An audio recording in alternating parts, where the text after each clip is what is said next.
arrived. We here, baby. What's up, man? HotepCon 2022. Second annual is up.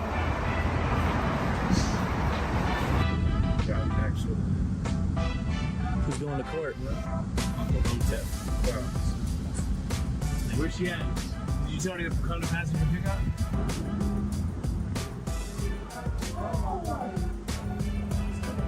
It's lit.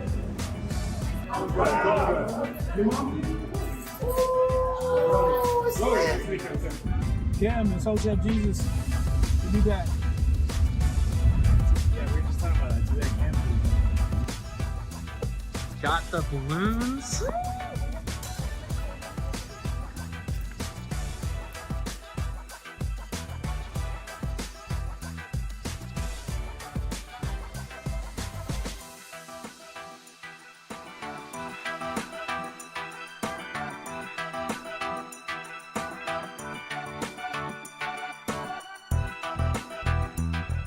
No, we really flew Spirit Airlines. Who flies Spirit Airlines? On purpose. Who does that? You never catch me.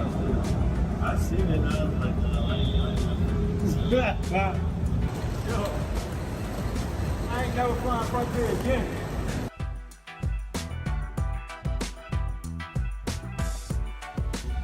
Jump seats. Did I tell you about that? Every scene with the jump seat, it hurt. Frontier's like it's just a glorified spirit. Didn't I just tell y'all they be having them jump seats, yo? That's what they call jump seats. The entire plane jump seat. Yes. Nothing but blues to play. You got them fucking You? Everybody's from Montreal. We used to play that, but that was a classic. That was a classic? Yeah. That's a very that was a classic. Was it? That shit came out. NIE. Yeah. No, because it was the one something that was one that was Super Thug. Super Thug. Yeah, the one with It Big had Pun the on one, it. yeah, the one with Pron on it. That was a classic. That was That was a good song in album. the album. Orange. Orange with the orange drink. Orange drink. I'm here, it's orange drink. I can't hear you that. Oh, no. We doing bad out here, people. The hot, yeah. We doing Hot bad out spicy or here. the hot? No, the spicy. They gonna go on the internet, they gonna say these niggas is some fake hoteps. They not following the Dr. Sebi diet. This nigga just ordered a chicken sandwich. Kiana just opened a Big Mac. You know, this nigga just ordered sawdust with salt on it. Hey yo, Brody, turn mine into another one. And then No pickles on my Big Mac. Pause. you seen the show Hotep's Been Told You? All right, look it up right now on your phone while I'm waiting for my food. Hotep Jesus right there. So tell all the crew. You just waited on. Jeez, Lord.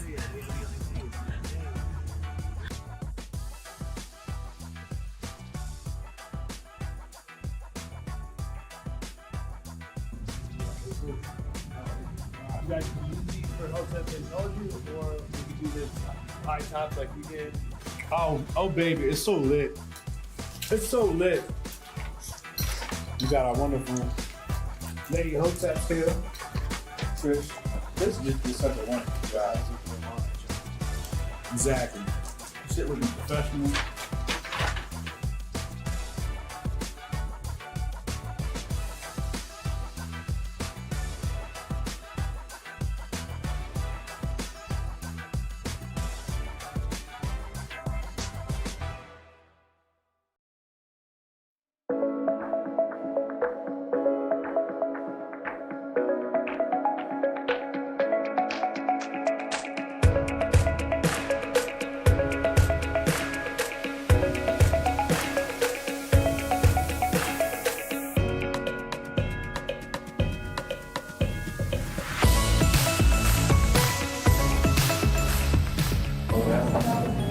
This is Syscoin sponsor. Nice. Yeah.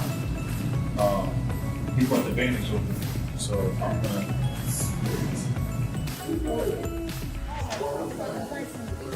Welcome. Got two my walls here with me. I'm in heaven right now.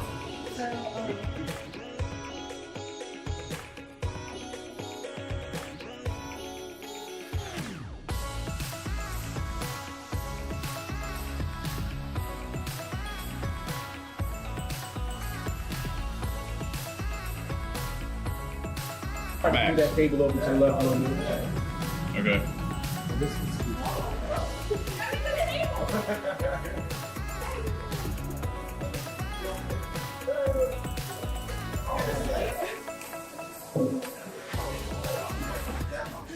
You see him finesse a little white girl out of a fresh cup of coffee and Hotep Jesus.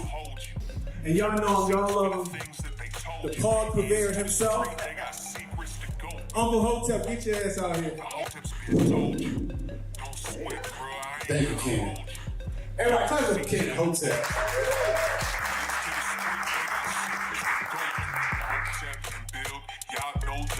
We go in for real and ain't got no chill. Teach me how to grip. Teach me how to grip. Teach me how to grip. Teach me how to grip. Hotep and build. Y'all know the deal. We go in for real and ain't got no chill. Teach me how to grip. Teach me how to grip. Teach me how to grip. Teach me how to grip. Save the date if you not.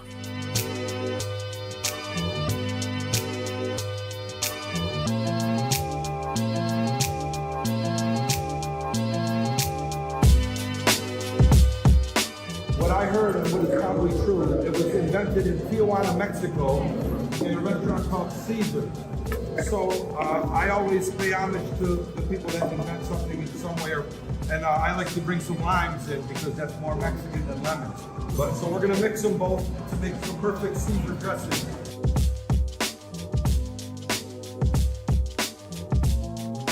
Classic ingredient: Worcestershire sauce. My own touch to the classic Caesar, a little Tabasco.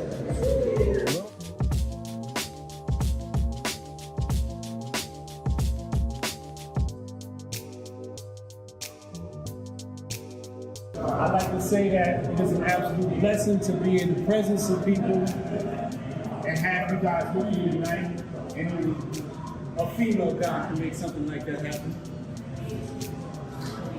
Let's bless the hands that prepared this food, and let's bless the mouths that will enjoy this food.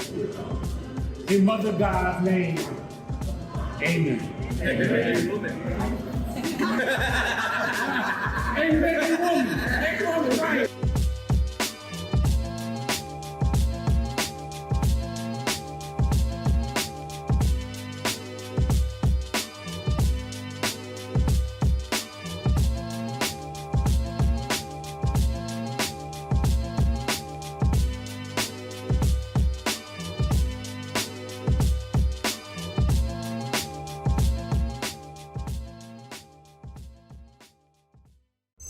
Most of you will be replaced by AI, but it doesn't have to be this way. You can become AI resistant, but you will need to outperform the machines. You may not think this is possible, but it is. The infiniteness of human consciousness is more infinite than the power of the machine. You may not know how to tap into this power, but we do, and we will show you how. Join us in this journey to make the machine our servant.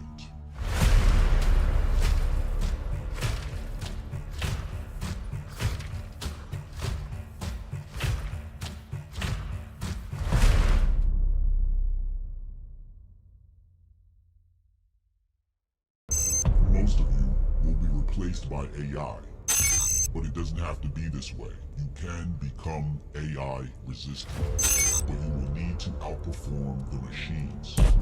You may not think this is possible, but it is. The infiniteness of human consciousness is more infinite than the power of the machine. You may not know how to tap into this power, but we do, and we will show you how. Join us in this journey to make the machine our servant.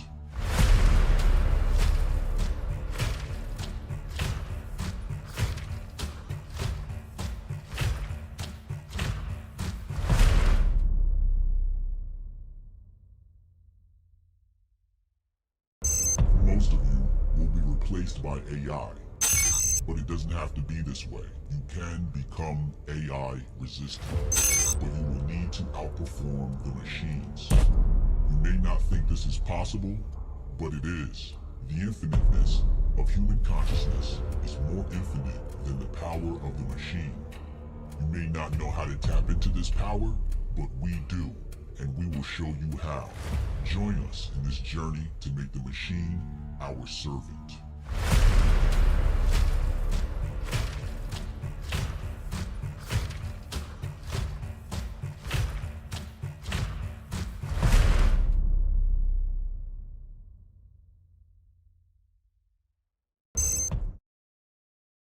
that Hotep that Hotep that Hotep that Hotep that Hotep that Hotep that Hotep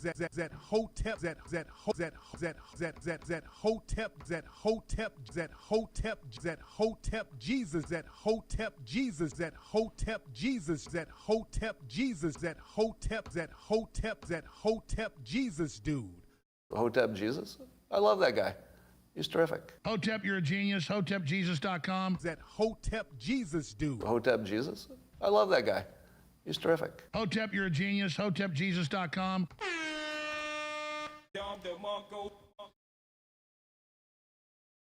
Feels good to be back. What up, y'all? Long weekend. Sorry for the delay. Sorry for not being here for you yesterday, but I was with the fam. It was a holiday, aka a holy day. Shout out to all of our veterans, people who served in, many worthless wars, but nonetheless thought they were doing the best thing to protect their country, and we appreciate them for their service and protect our veterans, support our veterans, and we love our veterans on this channel. So shout out to the people who have served in the military and currently serving and will serve. So, I hope you guys enjoyed your Memorial Day weekend. It's been quite grifty. And since I last saw you, we got a lot to go over today. Let's start off here. So I saw this tweet from Adam Rezick. Now, Adam is the dev behind grifties.com. If you guys are not familiar, go to grifties.com, place your vote for Grifter of the Year. And he shows a little progress here. He says pretty productive couple of months. And then he has some screenshots here of, how much commits he's made to, I believe this is GitHub. And I asked him, I said, is Master Focus helping? And to which he responded, okay, anyway, let me make sure you can see this really well. Between the day job, buying a house, getting a wedding together, congratulations, and building this new streamlined web tech stack, Master Focus has definitely helped me stay productive and keep on top of everything these last few crazy months. Highly recommended. Ladies and gentlemen, if you want to be productive, you want to increase your productivity, you want to 10x your productivity, Master Focus is the way. Hotep's been told you. Just for my YouTube subscribers, if you hit the link in the description box below, I highly recommend saving yourself some money, paying about $40 a month, and getting yourself a subscription, becoming one of our monthly clients. The description in the box below is 30% off plus 20% off when you get a subscription. So it's basically half off Master Focus right now. So just hit the link. It'll automatically apply the discount code and get your brain right. Get your mind right. As you can see below me, talking about brain health, give you some motivation and also clear out that brain fog. Shout out to Master Focus and my team over there. Also, we've been optimizing the website. So if you go to the website now, you'll see new banner there. We got a new banner. The website now features my mug. So you will see my face on the website and some of the testimonials there. So yes, people have been asking, Hotep Jesus, do you endorse this company? Well, I started this company. This is my company. I have a partner, Alex. This is our company. This is ours. We have 2 people, just me and him. He's been a fucking monumental part of the building this company. He does all the design, video editing that you see in these commercials, and we got a new commercial coming soon. If you're a member, you'll get exclusive access to that before anybody else. So yeah, this is my company. This is actually my first company. Well, I've had companies when I was younger, record labels and printing companies, but I was a kid then. I don't really count those projects. Those are more like, passion projects. I didn't know what the hell I was doing. But yeah, this is my first official company. And if anybody knows anything about me, I spent bulk of my years building other people's companies. Claim to fame as being in the marketing department for an energy drink endorsed and invested in by Curtis 50 Cent Jackson. After that, I moved into some more CPG, consumer packaged goods, and then I moved into mobile apps. So I've been building other people's companies, and now I'm building my own. Hotep Nation it's technically a corporation because it's a nonprofit organization, but it's not for profit. So yeah, this is my first company. So if you guys are like, hey, Hotep Jesus, how do we support? Hey, support yourself. Get you a subscription to Master Focus. Try masterfocus.com. Made in the USA. Let's go to the next piece we have to talk about here today. Got a wonderful announcement from the Syscoin team. Let's put this on your screen. So the caption here says, myself and Alex this is Patrick over at Syscoin, absolute marketing genius over there. And he says, we'll be repping Rolux 2 and Syscoin at HotepCon 2023 with Hotep Jesus. Tickets still available. I will be taking 2 lucky Sys holders that come on an off-road adventure and dining experience. So we have a nice giveaway. He has the rules here. Must be attending HotepCon and hold Sys. Adventure 100% sponsored by me. You got to follow these people on the list and join the Discord. Really easy, really simple rules here. If you guys have a ticket to HotepCon, I strongly suggest you guys get you some Syscoin so that you can enter this giveaway, man. Get in there. This is going to be really dope, really dope experience. You guys will be able to spend with Patrick. This looks awesome. I think I want to come. Hotep, you're a genius. HotepJesus.com. So let me go ahead and retweet that. And you'll see that on your timeline in just a moment. So yeah, lots of exciting things happening here with the Syscoin project. And I hope to see you guys get involved with that. And if you don't have, tickets to HotepCon, that's our premier event, annual event, yearly, out in Las Vegas, Nevada, at the Ahern Hotel. Shout out to Brody. We're putting the final pieces of that together. We do have Lawrence B. Jones of Fox News headlining. You guys know about him. I'm sure many of you know about him from Fox. One of the great personalities over at Fox. So, go ahead and get your tickets to HotepCon, HotepNation.com or HotepNation.com/HotepCon. And I'll see you there. Let's go into the grift bag. Let's get the show started. We're 8 minutes into the show. Like I said, it's been really grifty since I've been gone. Some of these tweets I'm blocked, so I'll have to log into my other account. Oh man, where do I even want to start? Let's start with something stupid. Let's go here. So, I don't know what this account is. It's obviously, is it a bot account? No, it's a real person. Anyway, it says, if a man tells you, hold on, there we go. Okay. If a man tells you how your last relationship was, lie. I don't care if he slapped you, lie. Tell him he treated you like a princess. He spoiled you, bought you what you wanted, and thought the world of you. If you know, you know. And this person responds, I don't think men are stupid enough to believe you had a perfect man, then you just broke up with him. Yeah, that sounds crazy. You know, if I was on a date with a girl and she told me she had the perfect man, I'm going to be looking at her like, oh, maybe you're the red flag. Maybe you're the problem. Maybe you're the person I need to avoid, because what happened to your past relationship that you had a perfect man and it didn't work out? So you got to be very careful dealing with some of these opinions online. They give you very bad dating advice. If you want great dating advice, make sure you listen to Hotep Jesus. Hotep, you're a genius. HotepJesus.com. I published a report. Fellas, go get it.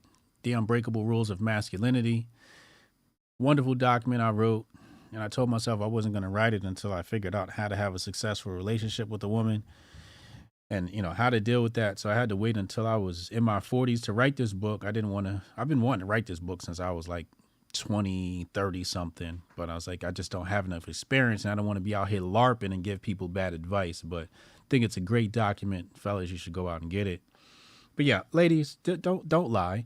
Also, you know, fellas, don't be asking women about their ex. You know, people have previous experiences and we learn from them and we move on. What happened in her past relationship, in my personal opinion, it's none of your business. And you really don't want that stuff in your subconscious mind, you know. You know, she might tell you about her sexual experiences with them. That's probably going to mess you up later on, you know. You're going to be trying to meet some sort of expectations or something like that. I don't know. But, and ladies, I don't think you should be telling men about your past relationship. I mean, if you want to, sure. But fellas, we don't really give a damn what happened in your past relationship. Matter of fact, I don't even want to know you had a past relationship, because now I'm going to be thinking about, you know, how many different positions he's had you in. Oh, my God. I don't want to think about you with another man. You know, matter of fact, lie to me and say, you know, I've never been with a man before. You're the first one. Just lie to me. If you're going to lie, tell me you've never been with a man before. I'm not going to believe you, but I just don't want to hear about it. I just don't want to hear about your ex. Just lie to me. Say you came from another planet. You just got here and I'm the first guy you met and I'm great. Just if that's the lie you're going to tell. Just tell that lie. Anyway, let's go back to Grift Bag. We got some more relationship stuff in this bag. We got some shine stuff happening in this bag. Let's go here. Let's go here first and foremost. Let's pull this up on the screen. So Delano Squires, we know him. He's worked with Whitlock over at The Blaze. He says, I'm typically not in the business of using the platform to promote ideas I don't believe.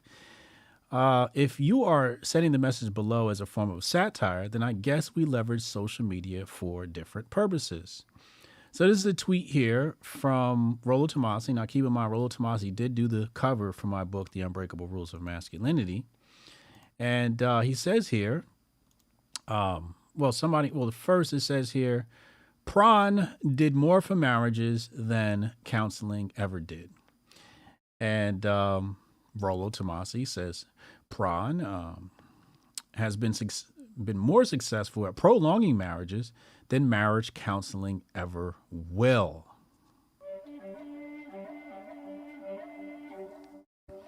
And you know what? I agree. Hotep, you're a genius. HotepJesus.com. I absolutely agree. You know, anybody here familiar with post-nut clarity? You guys familiar with that? Put some nuts in the chat if you know what post-nut clarity is. Pause. Put some nuts in the chat if you know what post-nut clarity is. You know, you think you like a girl, you know, then you release that sexual frustration and you realize, no, I was just horny. I really don't like her. I was vulnerable in that moment. And I, you know, Rollo, myself, we definitely do not want to promote Pron. We don't think Pron is healthy for men at all. I don't think you'll catch either one of us promoting that stuff. In fact, if anything, Rollo and myself are probably against the consumption of that type of material.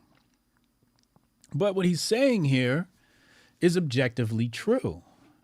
I mean, think about access to sexual pleasure.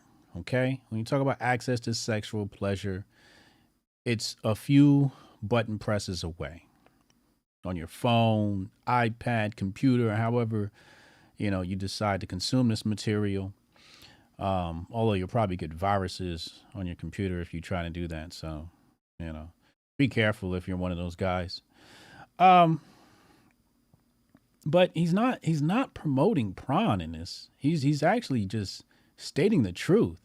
Because let's say you're in a relationship and I don't know, some hot chick or some chick that's into you on Instagram or Twitter or TikTok or whatever you're using these days. And, you want to take that leap. You want to send that DM. But you decide, you know what? I'm going to check out this Leanne Starr video. Shout out to Leanne Starr. And you release that tension. You probably don't want to send that DM to that chick on social media anymore. You're probably like, you know what? I really wasn't that into her. And that's really what I believe he's talking about here, is that you get that post-nut clarity.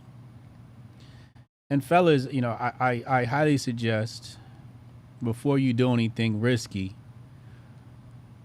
create that, get rid of that, purge that energy, how you know how, and then see if you still like her. If you still like her after, then maybe you actually like her.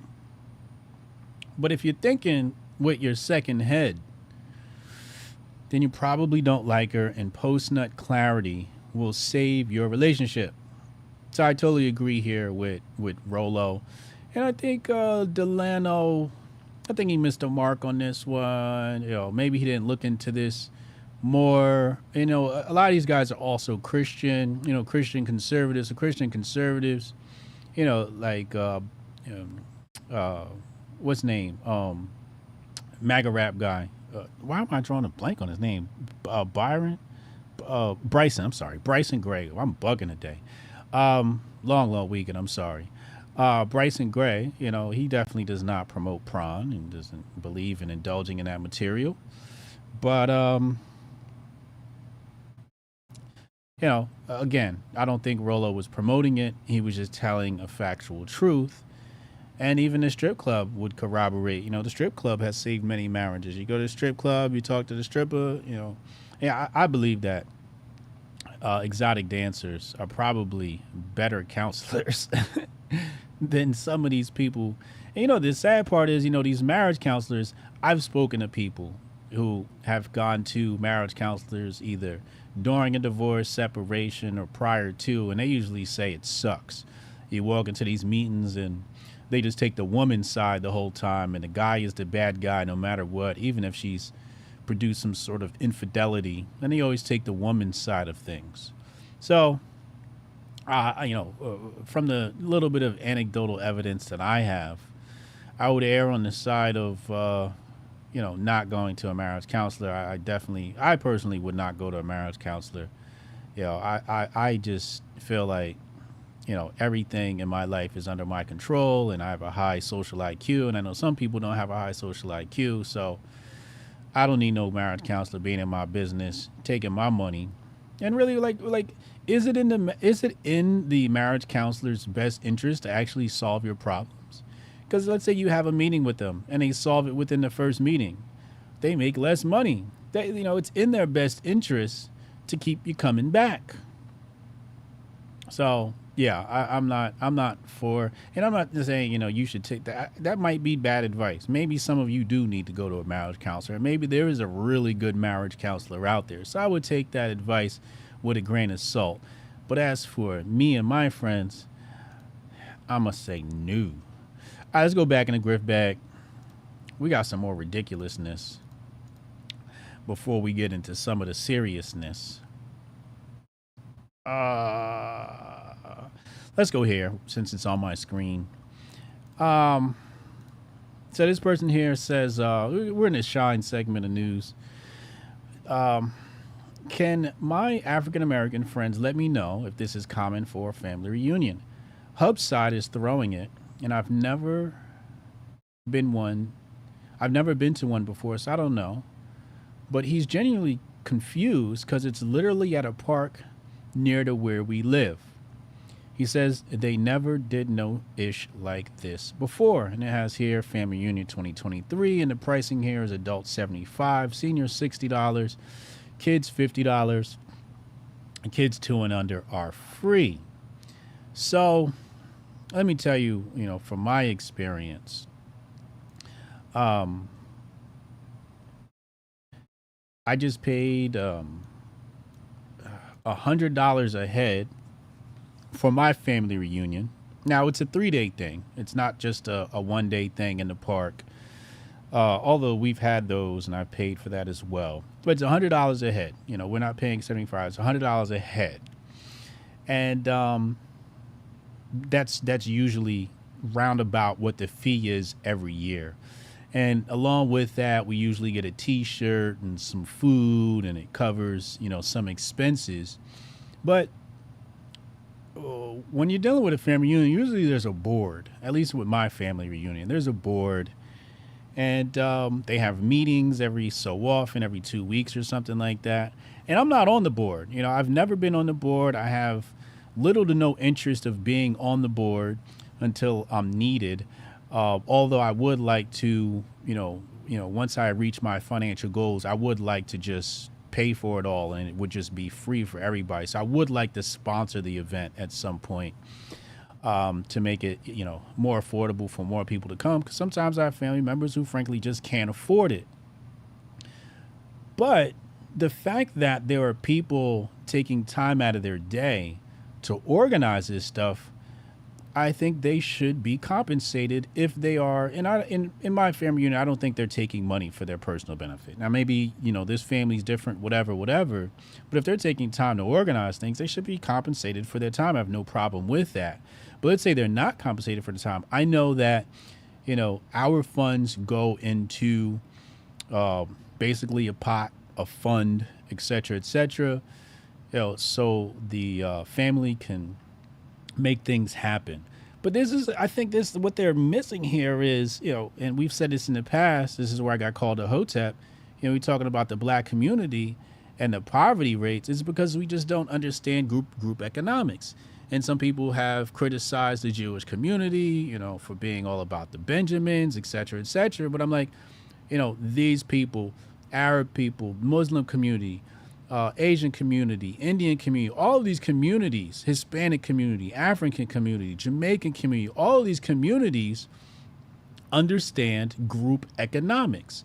So if it's $75 and it's going to the family, why would you complain about that? It's going to your family. Do you complain when you send your money to Gucci and Nike and Don Julio and Hennessy and Louis Vuitton and Netflix? I mean, everybody provides a service, everybody sells a good, and you don't complain when you send them money. So why is it that we're so apprehensive to send our own family money? So when you look at the plight of the black community, it is the misunderstanding of group economics, or the ignorance of group economics, that is, part of our struggle. You got, your blacks here who just don't, frankly, comprehend these concepts. And, I would have to say it's a bit of self-centeredness. You're thinking about yourself. You came to Twitter to find out, is this right or wrong, when you could have sat on yourself and said, well, who are we sending money to? You're sending money to your own family. I wouldn't even question it. I got families sometimes that say, hey, cuz, I need to hold some money. I'll pay you back, right? $75 here, $100 there, whatever it may be. And when I got it, I send it, and then they go, hey, I'll pay you back. And I tell them, don't. I don't want you to pay me back. First of all, I know you're not going to pay me back. But second of all, you're family. And if you needed to borrow $100 from me, it must mean that you're not doing well. So paying me back isn't going to help you. So I'm going to give you the $100 or $75, whatever it may be. I got one family member that quarterly, between them and their sibling, they're always asking me for money quarterly. And I send it. And they go, hey, I'm going to pay you back. I promise. I'm like, please don't pay me back. I don't want your money. God blessed me so I can help others. So I'm not even asking for that money back. Get on your feet and reach a point where I can call you up one day and say, hey, can I borrow $50,000? Right? That's the point I want to get to. And then you can say, hey, yeah, here's $50,000. Don't pay me back, cuz. But this is the problem. We don't understand group economics. And I got some more Sean news here. Some more NASA news. Well, since we're here on the screen, let's go here. Bitcoin Zay has this tweet. Bitcoin Zay says, nobody is more brainwashed than people still wearing masks on planes. Unfortunately, it's mostly black women in my experience. Not hard to see how religion, feminism, media, government, benefits, etc. have my sisters in a mental chokehold. Now, it's Brother Brave, because I would never tweet this. I don't want no beef with women online. They are savages. They got entirely too much time on their hands and they're petty. So I don't want anything to do with that. But I have to commend him on his bravery. But he's right. When I go out, there's three basic groups. Asians, and we know why the Asians wear the mask. They've been conditioned to by, their government, CCP, China, wherever they come from. They've been masked up way longer than we have, okay? And mostly because I think they're dealing with fog or something. I don't know. Don't get me to lying. Anyway, but women, specifically like white liberal women and black women, black liberal women, or just black women in general. I often see, I travel from time to time, and I do take note of the demographics that are still wearing masks on the plane and in the airport. And usually it's that demographic of black women that more than likely votes Democrat. And we're talking about your boomers on, right? You're that boomer black female generation on up, right? 60s, 70s, 80s. This is the age range we're talking about here. The ones that still watch legacy media, TV, et cetera, believe everything that comes out of the tube. Some of them are vaccinated. But this is the demographic that's targeted by, let's call a spade, fear-mongering media propaganda. And they're the main ones that are masked up. And, when I see it, quite frankly, I'm sad. As a black man, seeing the women of my demographic, my racial demographic, fall prey to this propaganda, it hurts a little bit. It's sad. So when he says here, they have my, children in a chokehold, yeah, it makes me feel some type way. More Sean news. Hold on. I think we got one more piece of Sean news. Then we're going to move on to politics, I think. Now we got some more silly stuff in the grift bag. Hold on. Let me dive deep in the grift bag here. I got to pull one more story up. Or did we cover it? Wait.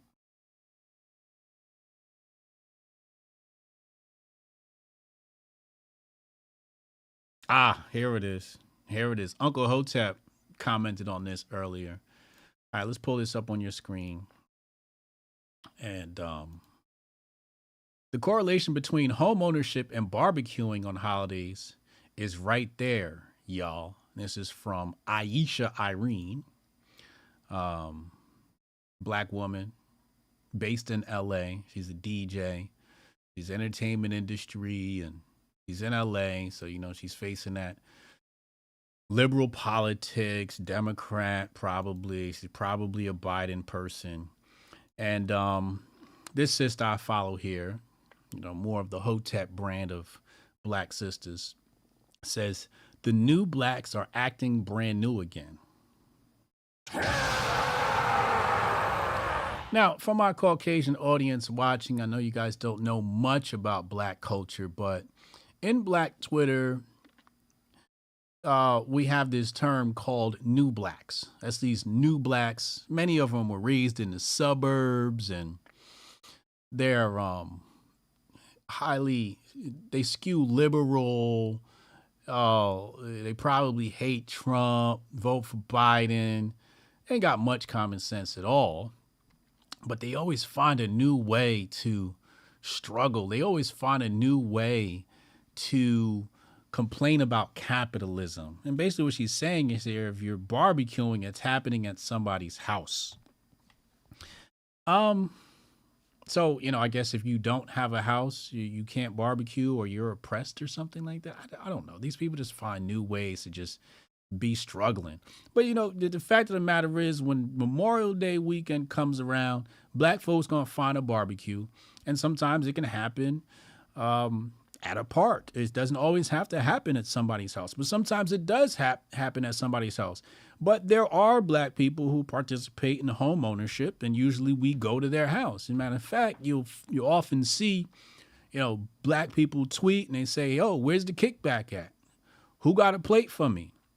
And somebody will drop an address, say, "Yo, come through, you can come here, we got a plate for you." And we go to that person's house. So if you don't have a house, we go to somebody who does have a house.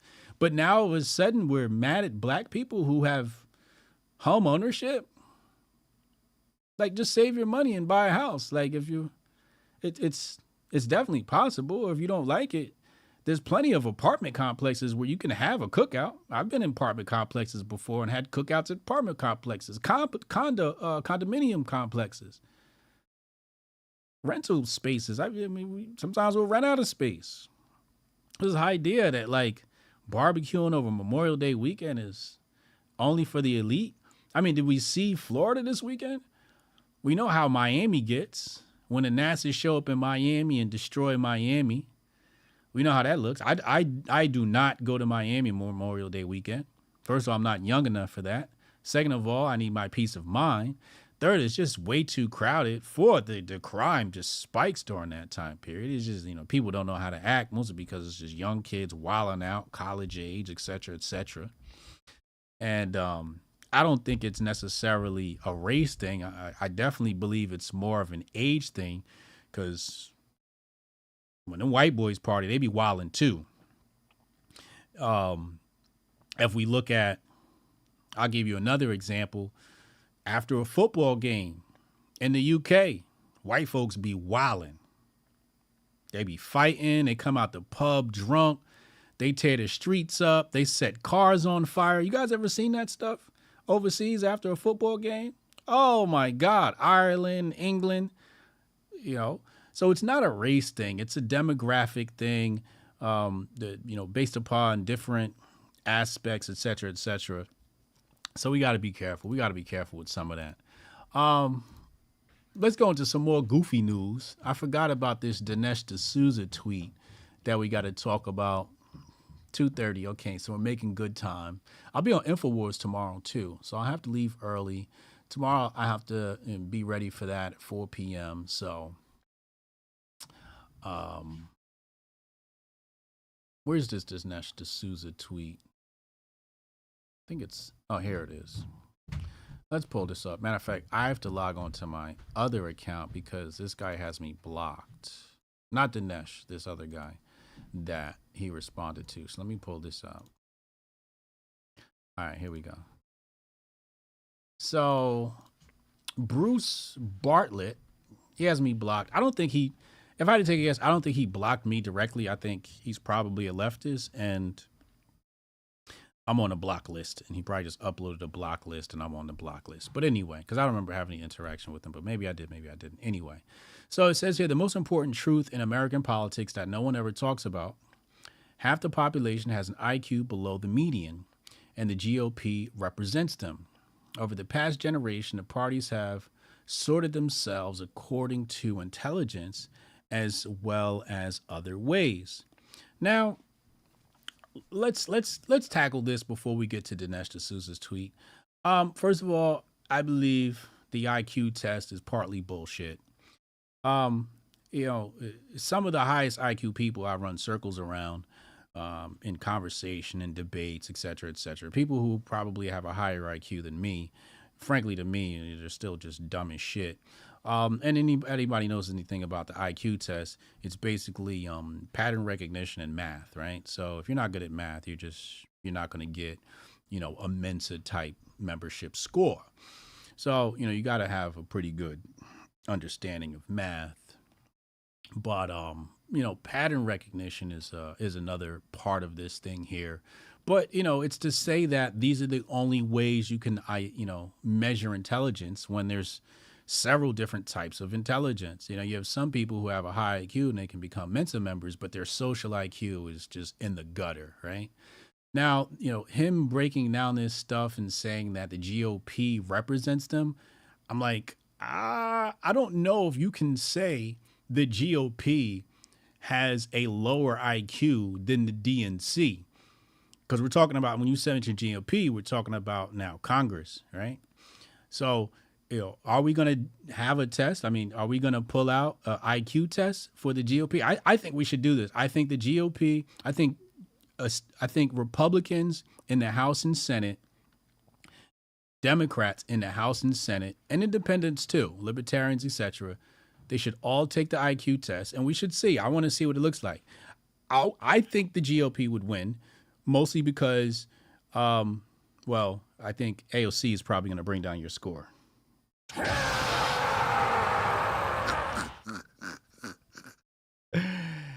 Yeah, AOC is going to bring down your average. But, you know, just because you have a high IQ doesn't mean you have common sense. And that's the issue. You know, some people have a high IQ, they're very book smart, but they have no common sense. They got no street smarts, right? So let's go here. And Dinesh D'Souza, with his low IQ take, says virtually every IQ study over the past half century shows that blacks, who are the rock solid base of the Democratic Party. Wait, what?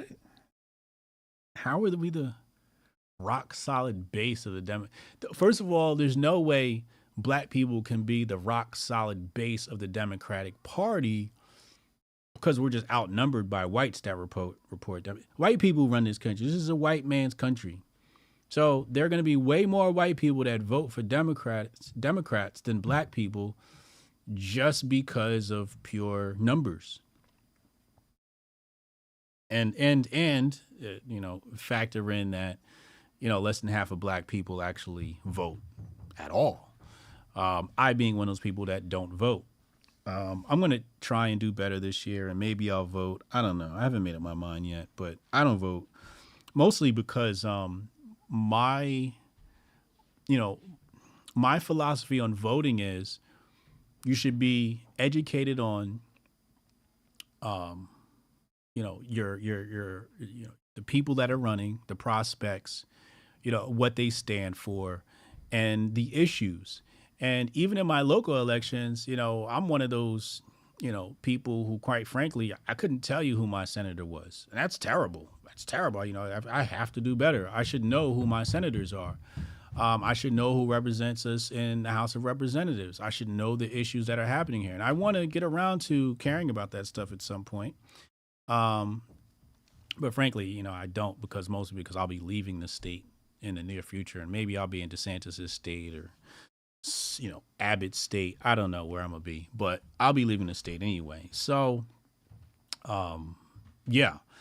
But yeah, we don't vote. I don't vote because I don't know what the hell's going on, and I don't want to go in there, vote blue no matter who, or vote down red, and then I fucking vote in a rhino, and now I'm, doing the wrong thing, right? So I definitely don't want to be responsible for voting if I'm not involved. And also, when we're talking about local politics, I want to be at the town hall meeting. I want to dive all in, and I want to be a part of a board, and I actually want to be involved, and not just rely on what I'm hearing about these different candidates. But anyway, it says we have the lowest IQ of any ethnic group, one standard deviation below whites and Asian Americans. How is this compatible with your thesis? And I'm just trying to figure out how Dinesh D'Souza just made this humongous leap to black people, right? Like, the dude is talking about GOP. So you're talking about politicians. He's talking about Republicans versus Democrats. You could have found an argument. Like, you could have just said, I don't know. If we were to take an average, I think AOC would bring your average down, just like I did. We could have just, fought based upon his own words. And so he says, generally speaking, people who believe that black people are inherently stupid or inferior to white people are considered racist in our society. He said, you're the one who invoked IQ tests to show GOP is made up of stupid people. Now you repudiate those same tests when they completely undermine your thesis on the grounds that their conclusions are racist. So is IQ a reliable measure of intelligence or not? That's a good rebuttal, right? Is IQ a reliable measure of intelligence? And this guy, Bruce, right here, he's basically talking out of two sides of his face here, because is the IQ test legitimate or not? And he said, I'm merely reporting academic research of the past 50 years. I'm simply applying the same IQ standard that was used in. All right. So, yeah, this to me is it's a miss. Bruh. It's a miss from Dinesh. I don't even know why he's bringing black people into this conversation. I wouldn't call him racist, because I'm just tired of that word being thrown around when it should be applied in better places. And it's just really being misused at this point. So I wouldn't call him racist. I would just call him stupid, ignorant, dumb, maybe even low IQ. But, and grifty. I think it would be grifty, because the right today doesn't seem like they definitely don't want to win the black vote. We're going to get into that later with DeSantis, but they definitely don't. They don't make any efforts to win the black vote. So Dinesh is like, hey, I know this take right here is going to be good with my base, because my base loves to talk about IQ and how blacks are dumb and how they vote for Democrat and they don't understand why and all this other bullshit. So I get it. I get the griftiness of it all, but it's just like, leave us out of y'all conversation.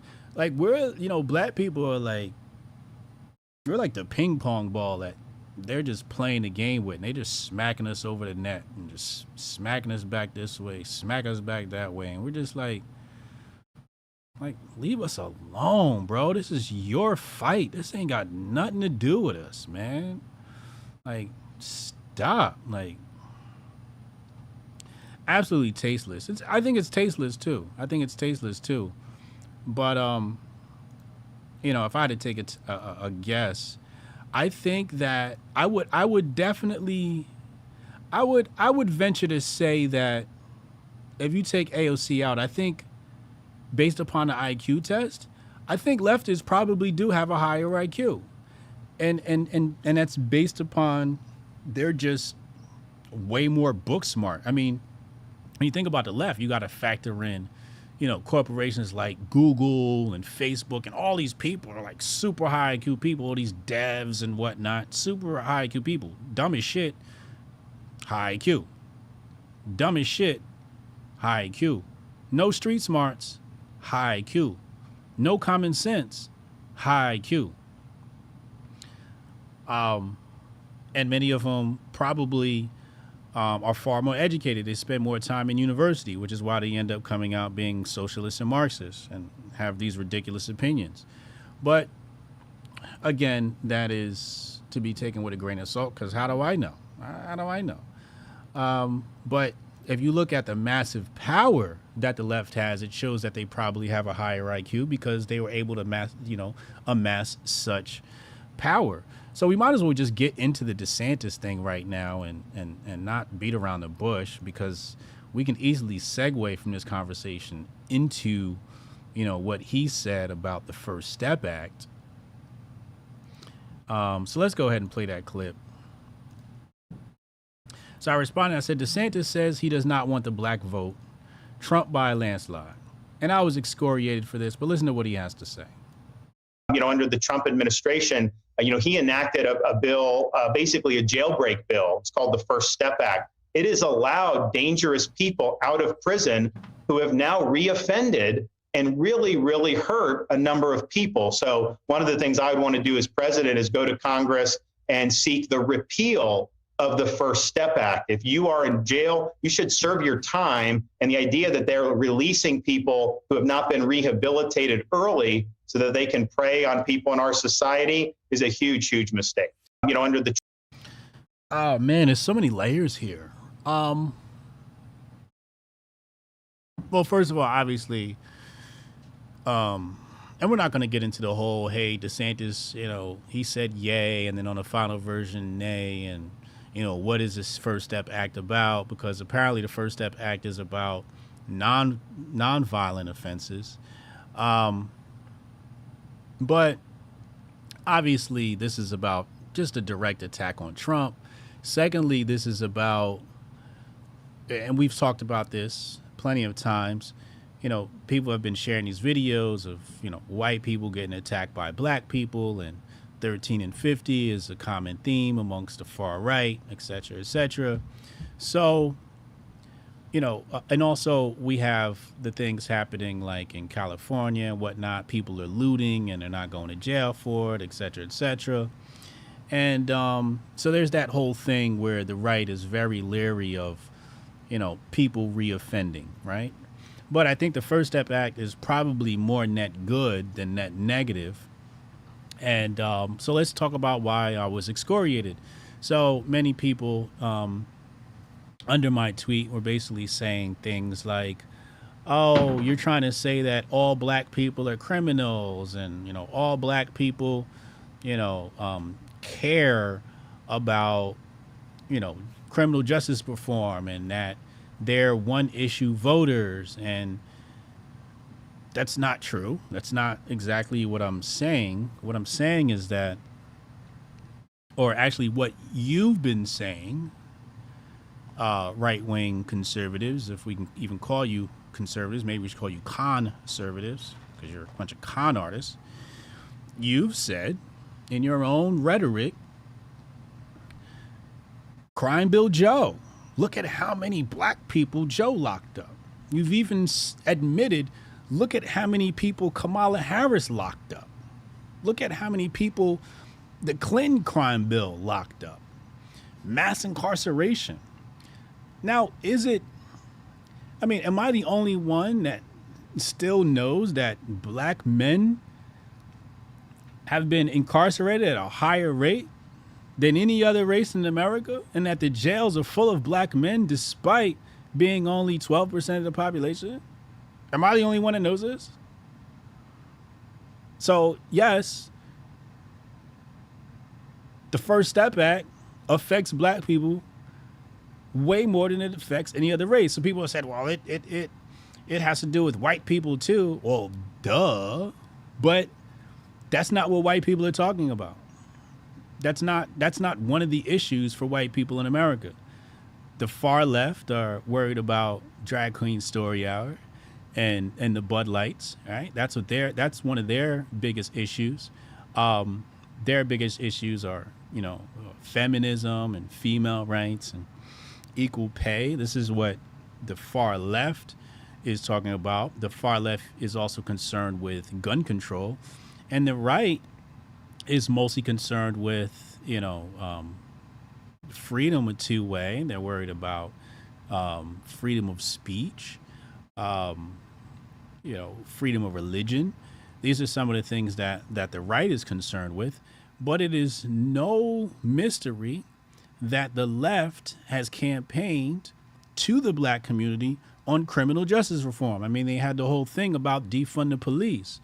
But criminal justice reform is one of the main talking points that are sold to black people.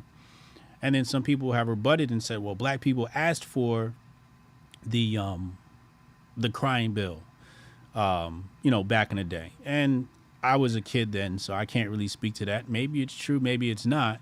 But as of today, people understand that the crime bill was a mistake. And I believe it is. And even when we look at, for example, some of these nonviolent offenses definitely need to be looked at. I mean, we have men who have gone to jail for, cultivation and distribution of plants like cannabis, serving long sentences. And it's just like, now that stuff's legal. Now it's legal to do that. Obviously not on the federal level. Definitely, many states are making these changes, and it probably will be changed in the federal level at some point. But, even Biden had something where he was releasing people from federal prison, even though nobody's pretty much in federal prison for possession of cannabis. Usually it's distribution. So that was a huge miss from the Biden admin anyway. But yeah, like, are we really going to pretend like criminal justice reform isn't one of the key talking points of black people? Are we really going to, and especially when we look at DeSantis's track record with critical race theory, which I support. I support him and his fight against critical race theory. Which reminds me, I got to play this clip from Mark Lamont Hill. When I segue, I'm just, my new thing now is when I segue, I just have to go with it. I can't like try and backtrack because my mind will go all over the place and I'll lose my train of thought. So, just to be clear, when it comes to critical race theory, just to be clear, when it comes to the material that is being banned by hold on, let me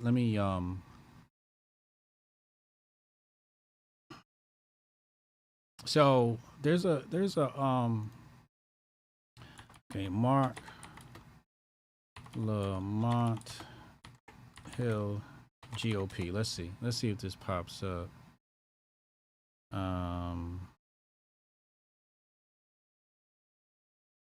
Uncle Hotep was talking about this on his show the other day, and I thought it was quite profound, and I wanted to cover it here on the Grift Report.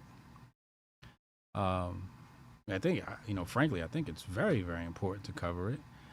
So I do want to take some time to find this video. But basically what happens is Mark Lamont Hill has a discussion with somebody allegedly from the GOP in regards to the material that's allegedly being banned. You know what's that? It's probably at the Griot, because that's who he works for. So let's go to the Griot, and then let's do GOP, and maybe it'll pop up there. Maybe Mark hadn't shared the video. Here it is. Found it. Yeah, here it is. Found it. All right, here we go. Now, the Griot's owned by black billionaire Robert. I forget his name. But anyway, let's go. Let's go to the clip. They're saying that a book like, for example, The Bluest Eye or Beloved is not allowed in that school district. That is a ban. And if you're saying it's not a ban, which you are, then I'm not going to allow this conversation to continue unless you answer this question. What is a book ban? Define book ban for me. Book ban is setting up the parameters under which a school system has a criteria they must meet in order to put a certain book in that particular school. Yes. So there are choices to be made. So let's look. Down in Florida, hold on. I want to get your answer to this. I want to get your answer. So in Escambia County, there are books being taken off the shelf because of their content. So they are being banned. So again, we can disagree on whether they should be banned or not, but what I wasn't willing to allow you to do is suggest on national television that there was not a book ban going on, when even by your definition of book ban, this is precisely what's happening. Now let's get to the content. Okay, the blue, for example, The Bluest Eye has been removed. Why is Let's let him finish. The Bluest Eye inappropriate for school? Tell me why. I don't know anything about the book.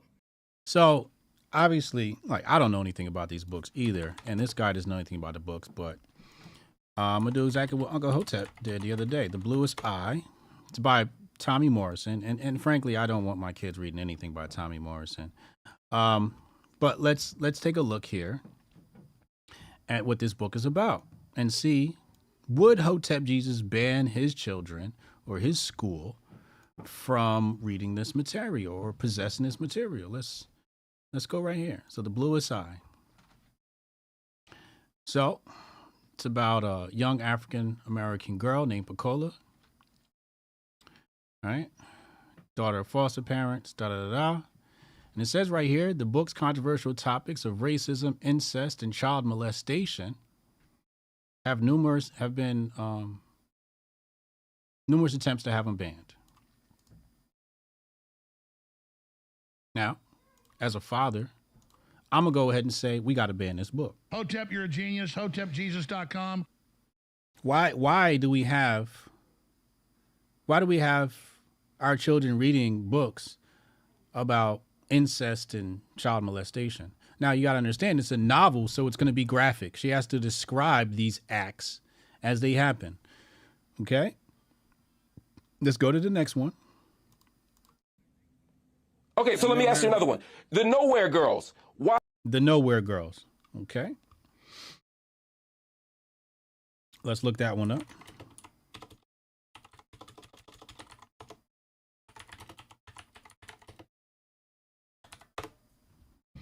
The Nowhere Girls. Let's see what this is about.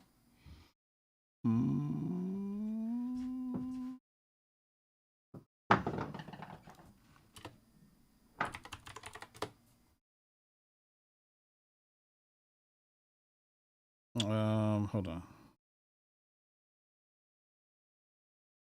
Let me see if I could find this. Hold on.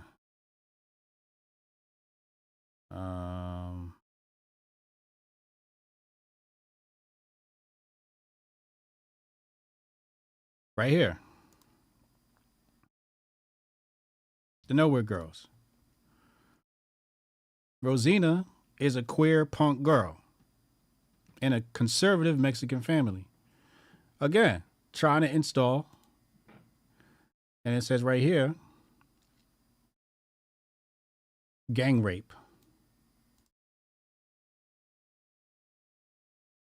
Gang rape. Queer. Right?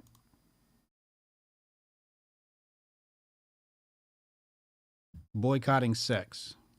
So books about all of these deviant sex acts. Indictment of rape culture.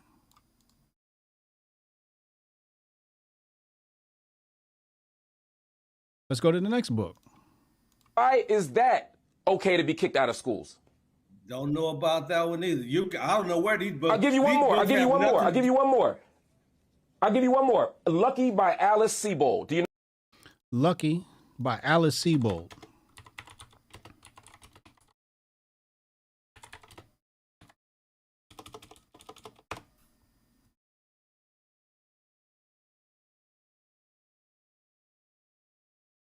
Let's see what this one's about. Lucky describes her experience of being raped. So another book about deviant sex acts. Now, one of these, Uncle Hotep said it was like 14 pages of description of the rape. Like, did we need 14 pages to describe what happened? And then even in one of these documents, they said the dude was actually, it says right here, in November, Broadwater was officially exonerated by New York Supreme Court justice who determined that there had been serious issues with the original conviction. The conviction had relied heavily on Sebold's testimony as well as microscopic hair analysis, a forensic technique the United States Department of Justice later found to be unreliable. At the police lineup, which included Broadwater, Sebold had identified a different person as her rapist. When the police told her she had picked the wrong person, she said the two men looked almost identical. So there's a man who went to jail presumably on false allegations, and it was later exonerated. It says Siebold apologized to Broadwater after the exoneration. So she wrote this book based upon false allegations. So you want us to read a book that details all these things that happened to this woman that locked up the wrong guy. The wrong guy. Now, I'm not saying these things didn't happen to her. Obviously, it seems as though this event did happen to her, but she identified the wrong man. He was later exonerated and she had to. Is that going to be told? Is that going to be told in this class when you read this book about sexual assault? Is that going to be told?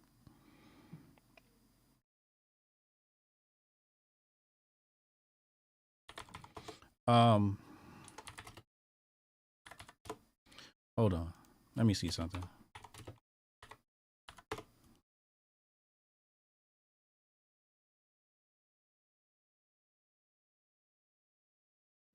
Anyway, it's not important.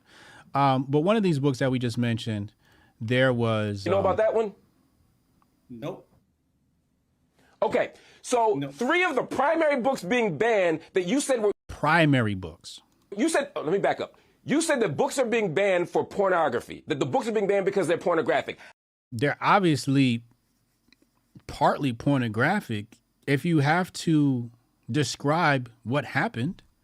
I named the 3 of the primary books that have been banned, and you say you don't know anything about them. How do you feel comfortable saying that books are being banned for being pornographic when you, by your own admission, don't know anything about the books? Is it possible that you don't know enough about these books to make that determination? Now, what this gentleman should have said was, can you tell me what these books are about? That's how I would have responded. I would have said, yo, Mark, what is that book about? Clue me in. What is The Bluest Eye about? Before we go any further, tell me what the blue, because I don't know, I didn't know anything about these books. Tell me what The Bluest Eye is about. I'd like to know. But this is what they want our children consuming.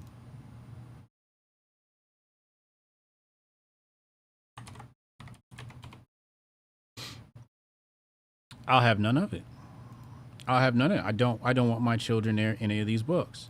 So anyway, coming back to what I was saying before about DeSantis, I agree with him in regards to critical race theory. I totally agree with him. Now, based upon those optics, he's not exactly the most popular person amongst the black community. Then you compound that with this dumbass take, you know, trying to remove, you know, one of the few good things that Trump did, the First Step Act. First Step Act helped people like Angela Stanton King. A lot of you people are familiar with Angela Stanton King. She does great work in the conservative Republican movement. She's a black conservative. But again, like, yes, criminal justice reform is an issue. Joe, Hillary, they locked up our uncles. They locked up our fathers, our granddads. They destroyed the black community. Now we're going to act like that never happened. We're going to act like that black men weren't disproportionately affected by mass incarceration. This is nothing new. And the other point I wanted to make was, you know, the far right, you know, said 13 and 50. 13 and 50. Mostly talking about, you know, violent crimes. Then they said black people are attacking white people. So yes, obviously, when we're talking about criminality in America, the first thing you think of is black folks. Am I the only one who thinks about black folks when you think about criminality in America? I know you do. I know you do. We all do. We were raised by American propaganda. We were affected by the policies of both of Biden's crime bills and the Clinton crime bill. Don't make me call up Cooley. Cooley will tell you about it. He was a victim of it, still can't vote. So this whole notion of, you know, this isn't a talking point for black people, you know, frankly, it's just ignorant. It's just absolutely ignorant. Let's go back in the bag. Hold on. I think I got more on DeSantis in here. Because DeSantis is just... And we're going to open up phone lines soon. 202-596-5631. 202-596-5631.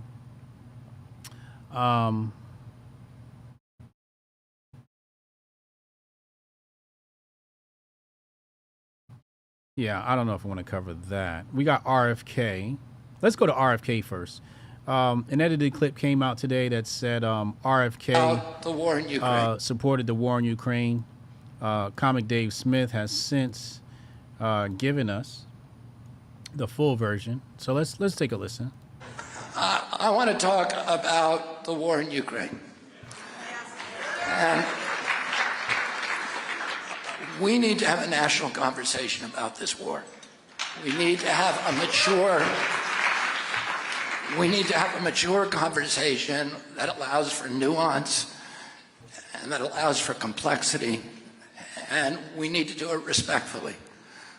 We can't be telling one side that they're Nazis and the other side that they love Putin.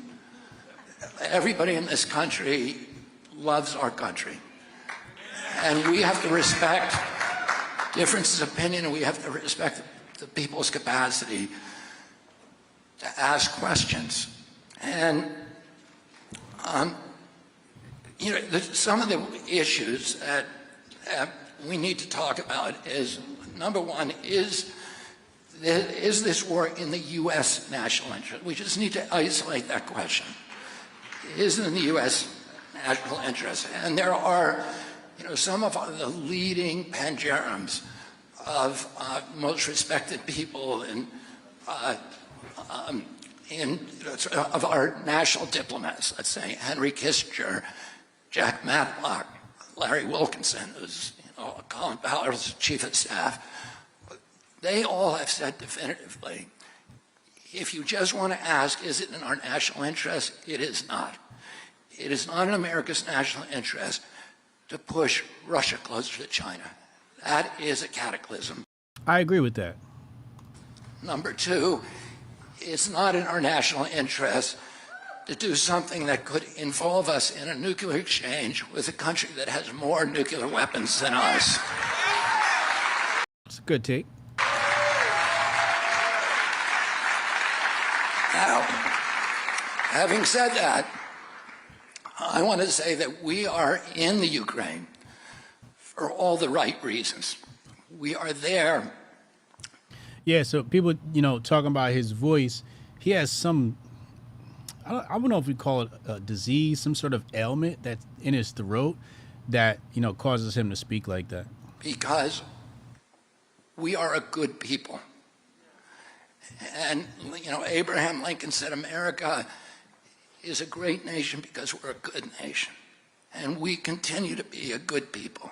I don't know about that. I don't know if America is a good nation. I think the people in America are a good nation, but the nation itself, the track record of our government, I don't know. And we are there because of our compassion, the Ukrainian people who have been brutalized, who have been illegally invaded, and have shown extraordinary valor and courage defending their country and defending, you know, their families and their beliefs and their liberties and their independence, things that Americans have to admire.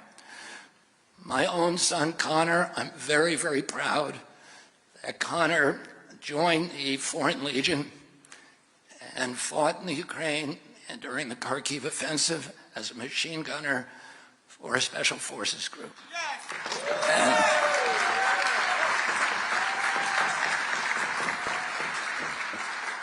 But I think that we need to know as Americans, and we have a right to know, what is our government's chief objective in this war? Now, I know what the chief objective of this war is. I'm not going to tell you. If you come to HotepCon, I'll tell you. Hotep, you're a genius. HotepJesus.com. Because my take on it is very, very controversial. Very, very, very, very, very, very, very, very, very, very, very, very controversial. So if you want to know it, I'll whisper it in your ear at HotepCon. We can talk about it in private. But everybody, frankly, is wrong when it comes to why we're in Ukraine. We were told initially that the objective was humanitarian. It's definitely not humanitarian. It's definitely, you know, Afghan situation, destabilization of the region. But let's continue. And that is a good reason to be there, a humanitarian. And what that means is trying to end the bloodshed and minimize it as much as possible. But in recent times, President Biden said that one of our objectives, at least, is regime change. The future said, drop the take in the Discord. Come on, bro. That sounds stupid. Don't be dumb, bro. People screenshot. Feds is everywhere. Nah, if you want to know my take, bring your ass to HotepCon, bro. If I wouldn't say it here, why would I post it on Discord? Of Vladimir Putin. And this is the same strategy that did not work well for us in Iraq. And it's many of the same people who are around the neocons, who are around President Biden, who have been talking about that for a long time and have been engaged in... spasmodic dysphonia is what he has. Shout out to Lauren. Yeah, I don't know about making fun of this guy's voice. That's kind of, I don't know. That's a little tasteless. Steph, don't delete tweets, please. I mean, don't delete comments. If somebody want to say something stupid, you got to leave it up. Just leave it up. You know, the only thing we want to take down are extremely offensive things, bro. Thanks. Geopolitical machinations in the Ukraine since 2014. And then President Biden's Secretary of Defense, Lloyd Austin, validated President Biden's statement by saying that our objective in the Ukraine is to exhaust and degrade the Russian army so they're incapable of having battles anywhere else in the world. That's a good take. Now, and indeed, many of the steps that we've taken in the Ukraine have seemed to indicate that our interest is in prolonging the war rather than shortening it. So if those are our objectives, to have regime change and exhaust the Russians, that is completely antithetical to a humanitarian mission. If it's... That's true. That's true.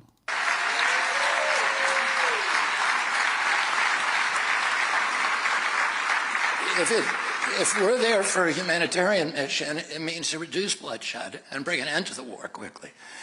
If we're there to...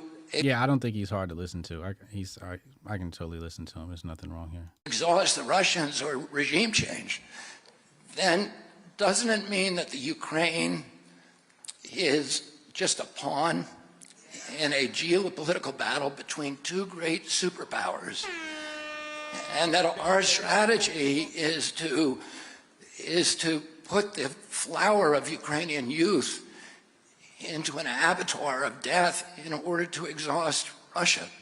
And if that's true, then we need to know about it. If it's not true, then we need a pretty good discussion with the President and the Secretary of Defense and others to tell us exactly what are we doing there. And I think it was right around here is where I didn't agree with Kennedy. Some of the issues that we need to talk about is, number one, is this war in the U.S. national interest? We just need to isolate that question. Is it in the U.S. national interest? Well, it depends on how you view the United States government. If you want to view it as is, then yeah. If you want to talk about the people, then yeah, it's not in any of our business. It is in the U.S. national interest, and there are, some of the leading pangerums of most respected people of our national diplomats. Let's say Henry Kissinger, Jack Matlock, Larry Wilkinson, who's Colin Powell's chief of staff. They all have said definitively, if you just want to ask, is it in our national interest, it allows for complexity, and we need to do it respectfully. Anyway, so a clip went around, talking about RFK and saying he supported the war in Ukraine. that's not exactly the truth. As you can see, there's a lot of nuance to what he said about Ukraine, so don't be fooled by fake news. I don't want to take up too much time on it. I want to get to the last story of the day so we can open up phone lines and discuss all of this. 202-596-5631, 202-596-5631. Here go your rhinos right here. Ted Cruz, this Uganda law is horrific and wrong. Well, first of all, let's look at the story. The president of Uganda signed a punitive anti-gay bill on Monday that includes the death penalty, enshrining into law an intensifying crackdown against Bud Light people in the East African nation. It is one of the most restrictive anti-Bud Light measures. And here comes Ted Cruz, GOP, they love their Bud Light. He says the Uganda law is horrific and wrong. Any law criminalizing Bud Lightism or exposing or imposing the death penalty for aggravated Bud Lightism is grotesque and an abomination. All civilized nations should join together in condemning this human rights abuse. Now, I'll say I don't agree with the decision by Uganda, but you know what? Frankly, Uganda is none of my business. Hotep, you're a genius. HotepJesus.com. We got a lot of things to worry about here in regards to the Bud Light people. Ted Cruz, you worried about what's going on in Uganda. And I've said this before, the new colonization comes in the form of pronouns. They want to have a reason to lay sanctions or invade your country. They're going to sprinkle some pronouns on your nation. This is the new colonization technique. Before it was, let's go in with military might, et cetera, et cetera. Now we have Marxist cultural subversion. And basically that's the play here. And, in some ways, I agree with Uganda. It's like, it says here, the law basically says if you get caught performing one of these acts, which means you got to be running around in one of these Bud Light pride parades. Keep that stuff to yourself. If you want to be diddling in somebody's booty, do that shit behind closed doors. You don't need to be running around in the streets exposing your buggery. Keep that to yourself. That's a private matter. We don't want to know about your sexual deviancy. We frankly don't want to know about it. And that's really what it comes down to. Like, you'd have to ask yourself, well, how would you get caught? Well, you'd have to be flaunting it, right? Because once somebody would have to prove that you were having these type of acts. But Uganda's trying to protect themselves. They're trying to protect themselves from Marxist cultural subversion. And I agree with them. I wholeheartedly agree with them. I don't like the fact that you go to jail for this. I don't like how they're handling it. I probably wouldn't have imposed it. I have much better ideas on how to battle things like this. But I think Uganda's taking some precautionary measures. I don't think this is a direct attack. I don't think this is a direct attack on Bud Light people. I think what Uganda is saying, look, the West is spreading Bud Lightism. We need to put up some safeguards so they don't subvert our culture from afar. They're going to try to do it through their programming, movies, TVs, et cetera, et cetera. They're going to try and invade your country in that manner. And Uganda's basically saying, we got to do something about this now before the West spreads this in our country. Like if you look at South Africa, is not far removed from apartheid. The fight between blacks and whites in South Africa is not over. Yet, many South Africans have taken up a leftist position, an American West left position in favor of Bud Lightism, in favor of feminism, and various other social topics. So they don't want to end up like South Africa. And the fact of the matter is, where you have a heavy European presence, you're going to have Bud Lightism. It's just the facts. It's just the facts.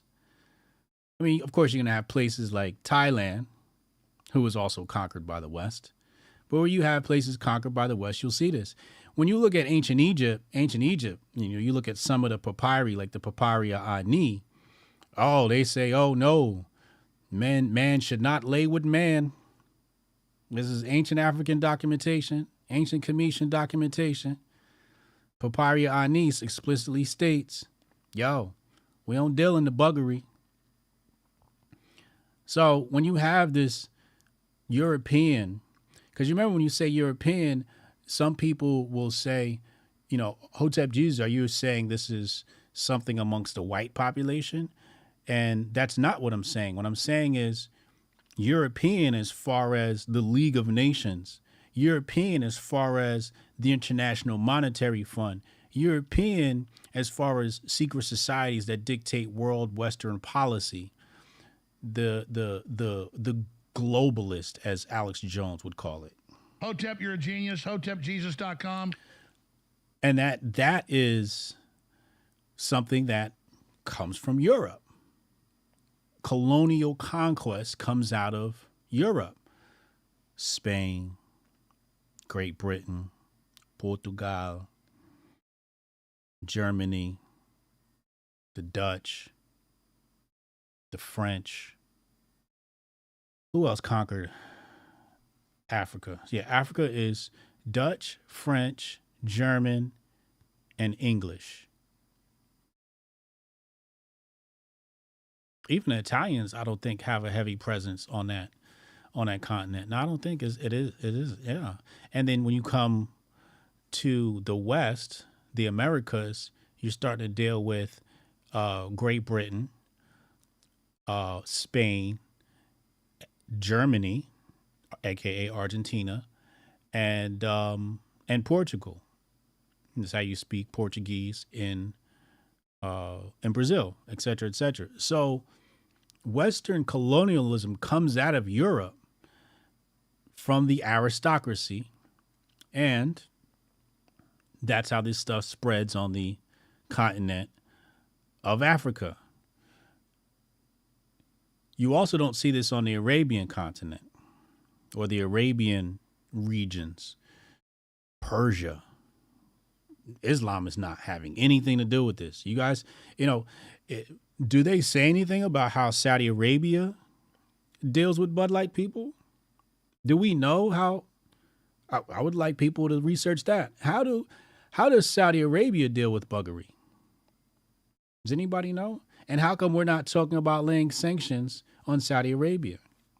Because this is their way of going in and conquering or reconquering another African nation. Now, if we start to peel back the layers on Uganda and some of their pushback in other places where the international Westernists or globalists try to take control of a place like Uganda, you might begin to see why they want to come in with pronouns. And I'm not going to take time to research that right now, but we can do that another time. Anyway, we're going to open up phone lines right now, 202-596-5631, and we'll be back after this very short commercial break. Most of you will be replaced by AI, but it doesn't have to be this way. You can become AI resistant, but you will need to outperform the machines. You may not think this is possible, but it is. The infiniteness of human consciousness is more infinite than the power of the machine. You may not know how to tap into this power, but we do, and we will show you how. Join us in this journey to make the machine our servant.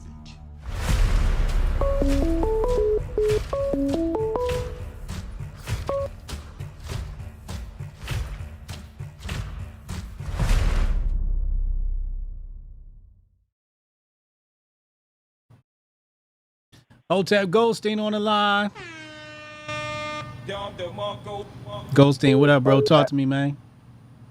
Oh, what's going on, man? The take on the what do you call it? The porn or prawn? Yeah. You said. Yeah. Dude was correct. Who made the tweet? He was correct. However, he was right in the way that if you were to lock yourself out of the house and you wanted to get in, dynamite could help you. So, while it's true, it may not be the best decision. Correct. As far as this Well, broad- let's put it in context, right? Because he's not saying that's how you make your marriage better. He's comparing it to marriage counseling, right? So we got to put things in context. So is Pron better than marriage counseling is the real question. True. I don't have enough data on that to really make a definitive answer. Well, if you had to take a guess. Man, I don't know. It just depends on who's doing the counseling, I would suppose. Yeah. Here's my issue. Here's my issue with the counseling. Usually those spaces are filled with woke people. So they have a woke way or a feminist way on how to deal with these things. And that's why I think he might be onto something saying that Pron is much better than marriage counseling. True. But you're right. We don't have the data to back up these things, right? You're absolutely right. As far as the barbecue, the broad with the barbecue tape, yeah. I don't know what the fuck she's talking about because barbecue is older than houses. Motherfucking cavemen are doing.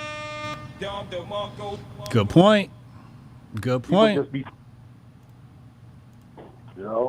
That's just how we got out as human beings when we were in them huts. Before the hut shit. Yeah. Gatherings, yeah.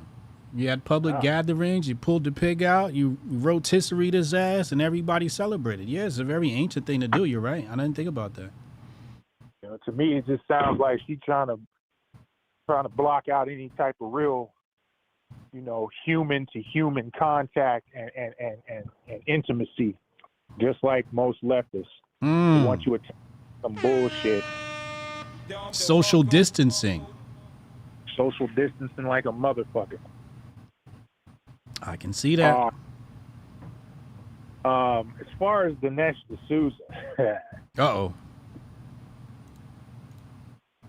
I mean, listen, just IQ tells you who has a high IQ, but it doesn't necessarily tell you who is smart.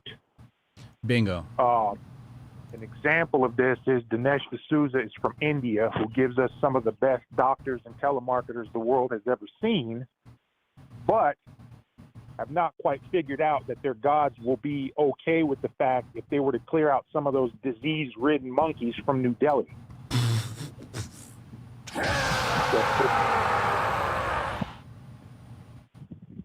And Uganda, they're on the right track, but they're using the wrong method. You just can't go killing people because they're freaky deaky motherfuckers, right?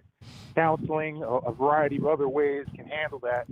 You can't lock people up for it. You can't do all that other shit. I get they're trying to keep the stave off a little bit, the Western influence, but goddamn, that's hard right there. Yeah. I don't think it's I don't think they should lock people up. I agree. I do want to throw out one take that wasn't in the grift bag though. Okay. This boycott shit is getting out of hand, bro. What boycott? Because they got the boycott, the whole boycott, the MAGA boycott movement. Oh, okay. Target, Bud Light, and all of that. Yeah. Why you say it's out of hand? Now they got Chick-fil-A in the crosshairs, right? What? Yeah, they got Chick-fil-A in the crosshairs because Chick-fil-A hired a DEI VP. So, they're heading down that road of wokeness. I get it. But listen, with the exception of Chick-fil-A, because that's family owned, most of the companies that they're boycotting are owned primarily by Vanguard. And the competition, the alternatives that they want to go to, like, okay, I'm going to Walmart. Okay, yeah, that's Vanguard too. So who are you really boycotting? Right? Then,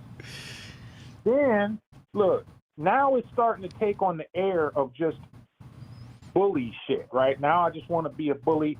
I'm going to do some shit. I'm going to smack some shit because I can, not because it's actually worth smacking.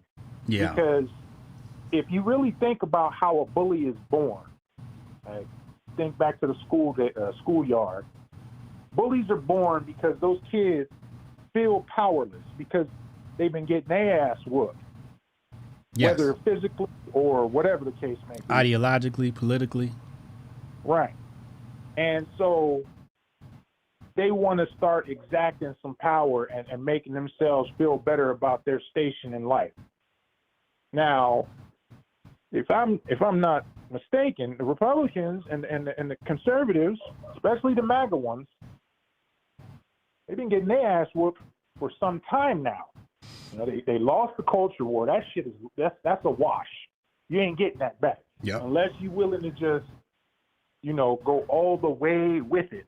You ain't getting the culture back. Mm-hmm. That's one. You lost the election, whether by hook or by crook, you lost that motherfucker. Yeah. Right? So I can understand the need to want to just start punching shit at that point. Right. Right. But you're just bullying right now, and people will say, how can you bully a corporation? Well, easy, because a corporation ain't finna hit you in the mouth for hitting them in the mouth. That's how. Yeah. All right. And that's what they seem to be doing with this boycott campaign. It's gotten out of hand. And like I said, you can't say, well, I'm gonna go buy dope from Twan and them now because Darius shit ain't kicking in. When both of them is getting they got the same plug. Yeah, getting a product from the same plug. That's what they doing right now. So to me, what it seems like is they're getting rid of these corporations from the left's perspective. They're getting rid of these corporations because they're trying to consolidate as much under one entity as they can. On one paper, like I said, it's either BlackRock or Vanguard. One of the two owns every goddamn thing.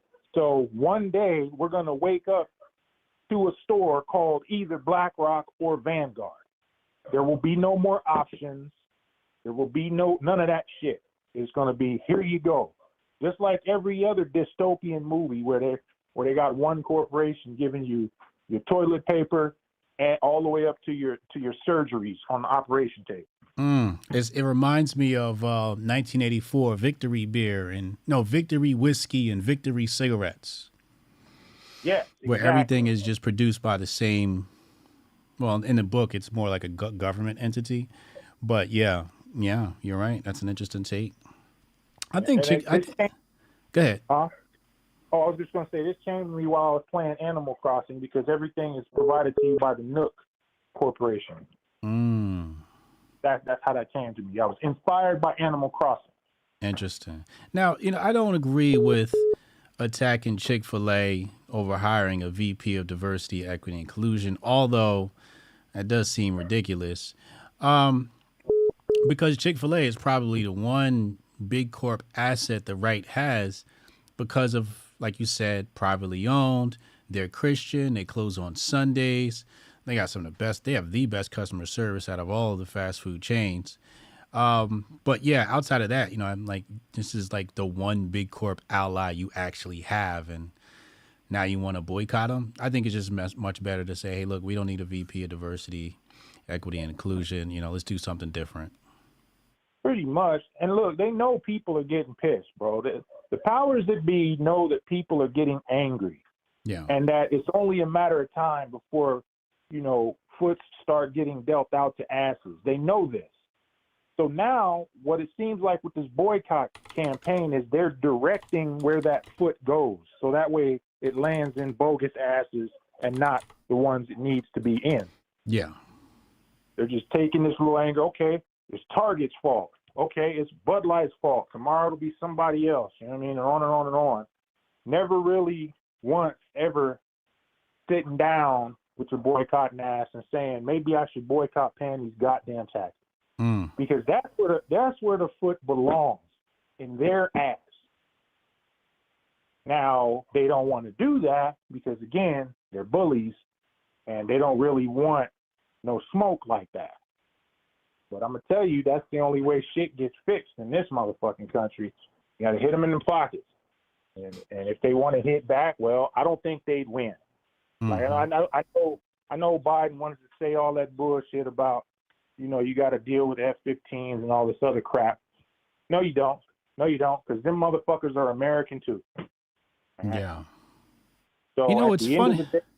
What's funny about this? I'm looking up the VP of DEI at Chick-fil-A, and according to his LinkedIn, he's held this position since November of 2021. So this isn't new. No shit. So why are they making a big goddamn deal out of it? That's a good question.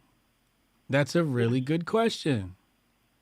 Which means it could be a tactic from the left. Hold on, I'm still looking up what's going on here.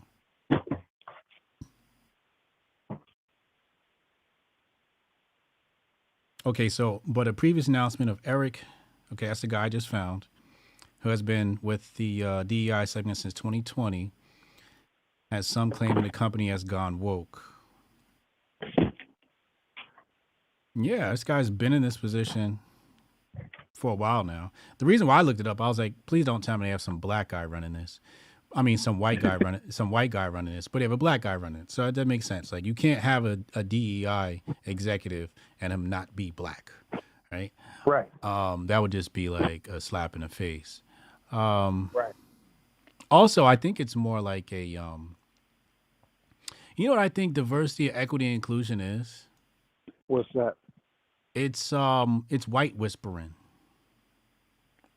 It's basically like, hey, we need somebody black to translate to us Negroism. Yeah. Right? I could see that. Can you look at these black applications that all have the name Shaniqua and Jamal and tell us which one of these is NASA's and which one of these is good, upstanding black people? Can you interview these black people and tell us which one of these is going to act a damn fool and which one's not? I think sometimes it's that. Not all the time. Now, other times I think the DEI position is more like, virtue signaling. It's a way to give a black person a position that really has no power.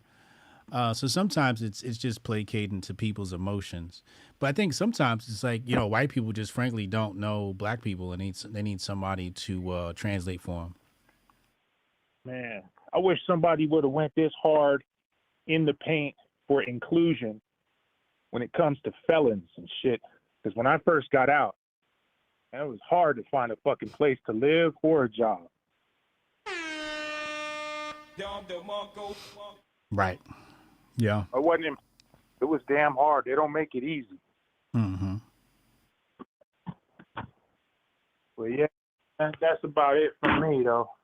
Yeah, I appreciate the call in, bro. Hotep and Bill. Hotep and Bill, bro. Hotep Goldstein on the check-in. Always good takes. Always good takes. I meant to ask him about DeSantis. Maybe he'll have to double dip. I know Strong Dad is calling in. Strong Dad, you next up. I see your number in there. Strong Dad call in. We're taking Strong Dad's phone call next. So if I send you the voicemail, you coming in after Strong Dad. Pause. But yeah, this guy he's held this position for a while now.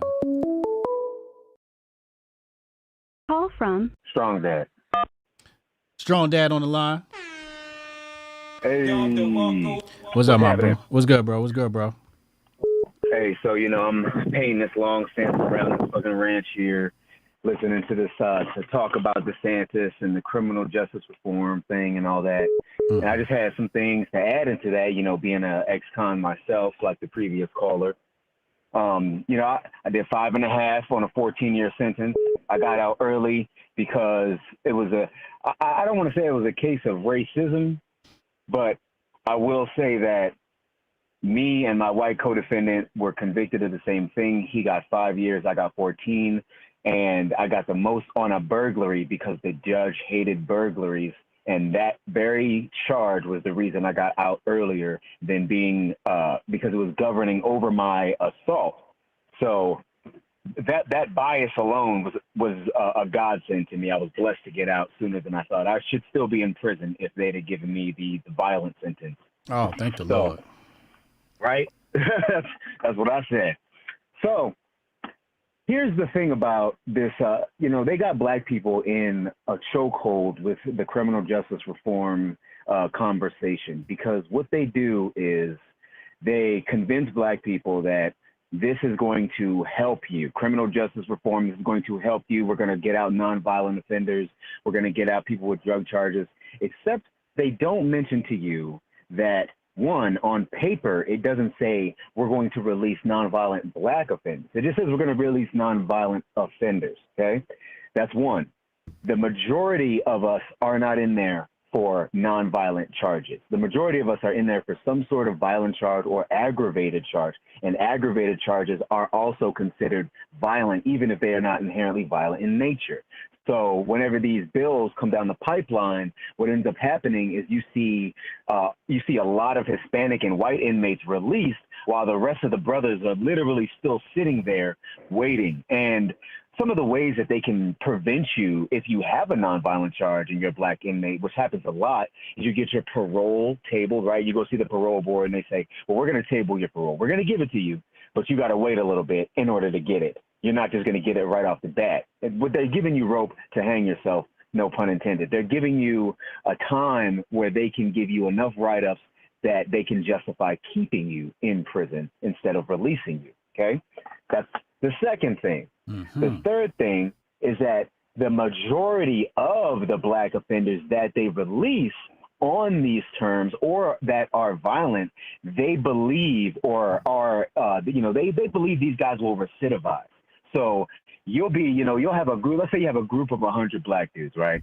And half of them are violent, half are nonviolent, and they've all been going to programs, but the nonviolent group has been going to more programs in the system than the violent group. Guess who's getting released more?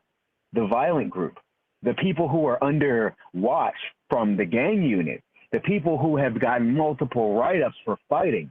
Meanwhile, the nonviolent guys, they'll say, listen, you didn't do a lot of your time. It's obvious that you're really trying to work hard. We'll hit you with a write-up for manipulating the system, or we'll table your parole. So they keep you there and release your violent counterpart because these guys are more likely to come back. Now they can tell the state, the government, our recidivism rates are ridiculously high. We need more money so that we can get more programs. Except here's the last part of that. Whenever they say that they're giving programs to these inmates, they're actually taking them away. I experienced this in Colorado. I was incarcerated in 2010, okay? In 2013, I got moved from a max to a medium. And at this medium, which is called Crowley County, and there were several other mediums in the state of Colorado, which is essentially it's a different type of max. And in this medium, what ended up happening was they said, we need money for programs. They passed a bill, and then they actually took programs away from us.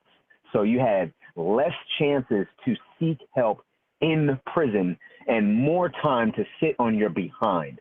And another thing is that, the mediums out here, they're private prisons. And so they're owned by companies. They're not owned necessarily by the state. And what they'll do is they don't require you to have a GED. They don't require you to work. You can just be a nigga. You can just be in there, just be a nigga. But when you're in DOC, you have to have either a job or you have to be attending some sort of program. So that way you are an active inmate. So when they dabble with this criminal justice reform thing and they, show all these skewed numbers about black inmates, they're not showing you, it's a different world in prison. It's a completely different world. A great example is my charge, right? The state says you're violent. And so I get a sentence and it's called violent. DOC says we're going to call you nonviolent and we're going to release you on the charge that has the most time instead of the charge that is the most violent or the worst one. So for reference, I got burglary, assault, and robbery. The assault and the robbery were 6 years ran together. And the burglary was ran concurrent after that, okay? And that was 8 years. So the state still sees me as violent because I assaulted someone. But DOC says, well, you got 8 years on a burglary, so you're nonviolent, and we're going to release you according to that.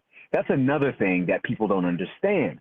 And the way that they are able to manipulate people entirely with this is because, one, the majority of people voting on these things are liberal, and the majority of people voting against these things are conservative, and both have a skewed perception of what happens in the system. So that whenever I hear, whenever I hear stuff like this, it always just crawls right up my spine, because no one is really understanding that they're playing, like you said, they're playing kickball with us. They're playing kickball with the violent offender, with the inmate, and especially with black people's minds in this scenario. So let's recap real quick. I'm trying to understand something. You're saying the state may consider you violent, DOC may consider you nonviolent. So basically, politically, they could choose whichever one they want to classify you as. Yes. So what they'll do is they'll say, okay, we have this many violent inmates coming in, and so this is what gets conservatives riled up, right? And then they release those violent inmates. But on the inside, they say, well, these are the programs we're going to use to help the nonviolent offenders. And so DOC then is determining who's nonviolent and who's violent in there. And so now they can use the liberals. Essentially what they do is they use the liberals for the votes and the conservatives for the money. The conservatives want to pay to keep them there. The liberals want to vote to get them out. And so and that's how they play with recidivism. That's how they buff those numbers. It's such a heartbreaking thing, because you see multiple dudes who are doing their job, who are doing what it takes to get out, and they are forced to stay. And, if they're lucky, they get out and they're still in that same mindset. But a lot of the time, you take a guy's parole, he's done, 6 or 7 years. He's been doing good the whole time. He's got every certificate you can have. He's gotten the least amount of write-ups. And then you table his parole for another 6 to 8 months. And then the guards or someone tells other inmates, oh, he's going to get out, but he's not getting out yet. Now this guy's getting in fights. He's getting jammed up. A lot of times what happens is that guys who get their paroles tabled, they get inconsequential write-ups, like not standing for count, not coming in on time, or not having your shirt tucked in. These don't seem, major to people, but you can go to the board for this write-up, and then they can say, well, your parole is revoked because you're supposed to be good while it was tabled. And this is how they play with us in there, while they tell everyone else out there that every time they let us out, we just come back because we don't know how to, rehabilitate. So let's cover another thing you said. You said, obviously, there are programs inside that'll help you get out, right? Sort of like credits, I guess. And you're saying that the nonviolent offenders are doing more of these programs than the violent offenders, and if they do, the violent offenders are still getting out first? Yes. I mean, I'm a violent offender, so I'm proof of that. When the nonviolent offenders go to the programs or sign up for the programs, they're considered the least priority. Okay, so if they, in fact, get a chance to get in, they're the last ones to get in. But the guys who are completing the program are them. The violent offenders are usually going back to the hole. They're usually getting in a lot of trouble. They don't usually graduate. You look at, you go down a cell block, and out of everyone who's violent and nonviolent, the nonviolent guys have more certificates under their belt. Because they're trying to get out. They're not violent. This is not their world. They want to be released. And according, in the mind, and this is an opinion-based thing I'm going to say, in the mind of DOC, if you want to get released and you're doing everything you can, you're the last person that we should release. That's how they view that. Because if you let nonviolent offenders, or even violent guys who are completing these things, if you let those who adhere to the system and follow the protocol out more than those who don't, then they're less likely to come back, and then you can't ask for more money to protect this system that's in place. Colorado's a prison state. There are whole areas that are literally held up by just the prison in that area. And there's you know, especially with the private prisons, they are the last people to release the nonviolent. They want people to come back. That's how they make their money. Whereas DOC, they rely more on, you know, what, like they rely more on the grants and the things that the government's willing to give them to help them because they are paying for the inmates. So if they act with and against their interests at the same time. Do you get what I'm saying? Yeah. So my last question for you is, in regards to the First Step Act, is First Step Act good? You know, how do you feel about DeSantis' take on that and my take on that? Well, first of all, DeSantis' take was a horrible take. I mean, he should have run a master class on how to kill your own momentum, because that right there is that's a bad take to have, you know. But his take is representative of what I was saying earlier, that he sees, or maybe he doesn't, you know, he quote unquote sees these violent offenders being released and hurting people. But what he doesn't either see or is not talking about or is not informed on is that the only reason the numbers look like this is because those who are ready to be released aren't being released, and those who aren't are. That's the main thing. That's Say the that hook last of the piece one whole more time. thing. Those who are ready to be released aren't being released, and those who aren't ready are being released. So that's what so when he talks about, you know, recidivism, that's you basically explained that earlier and just now on why we're having these repeat offenders, because of how the DOC is operating. That's how they operate. They, you know, that they can't get money. They can't grow as a system. You know, they can't give kickbacks. They can't give, you know, toys to the officers. They can't, you know, they can't help out their own people if we stop showing up. Like if there's not enough black people to lock up or enough Hispanic people to lock up, right? Or enough, you know, and that's why I say it's those two, because the majority of the time, the white guys, even though they make up the majority of the prison, you know, it's because there's more white people, but they get out more.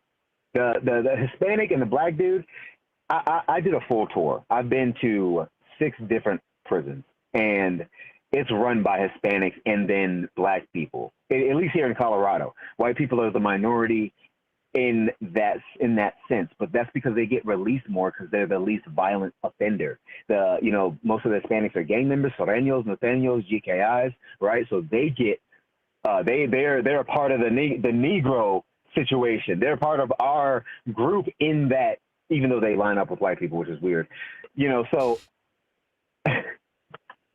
I don't want to roll downhill. Mm-hmm. I get what you're saying.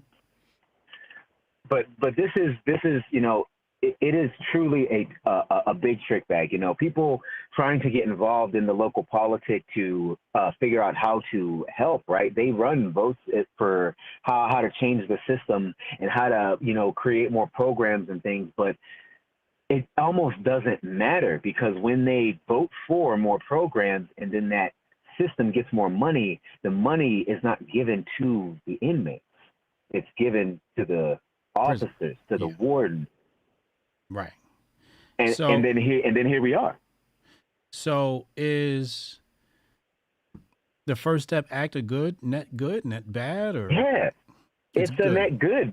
It's a net good because people who are more likely to be used by that system, they're getting their chance because of the First Step Act. That was a good thing that was instilled. It allowed for people who didn't need to be there for that amount of time. You know, he said, you know, if you serve your time, period. Well, judges pass out time based on bias. They don't have to follow the law to a T. You know, I was supposed to only get a certain amount of time, but the judge who I had, she had been burglarized.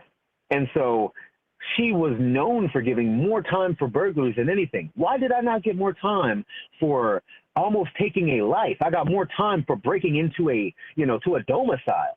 These are not fair systems in play. So things like the First Step Act, they help balance those scales. They help that. Yes, you're going to get people who shouldn't be released. it's like the hole in the bucket theory. The water is going to fall through the bucket, but the main thing is that it's being filled with people who are ready. It's not about, you know, the people who are spilling out who are not ready. That's really, you know, people, they have such a small view. You know, we are a working class people.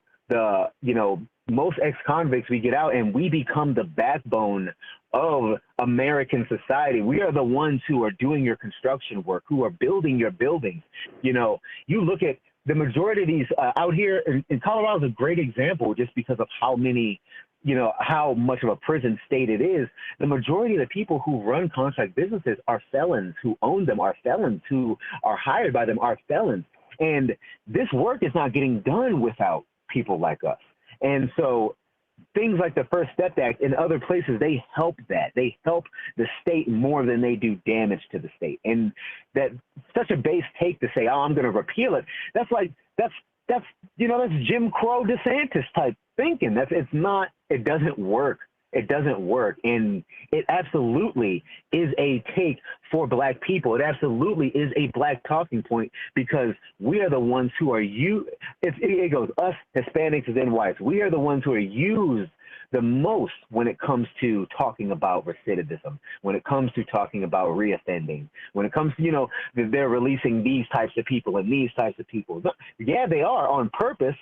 But things like the First Step Act allow for people who aren't those to get in with that group. You know, they thought I was going to recidivize, so they let me go sooner than they should have in their book.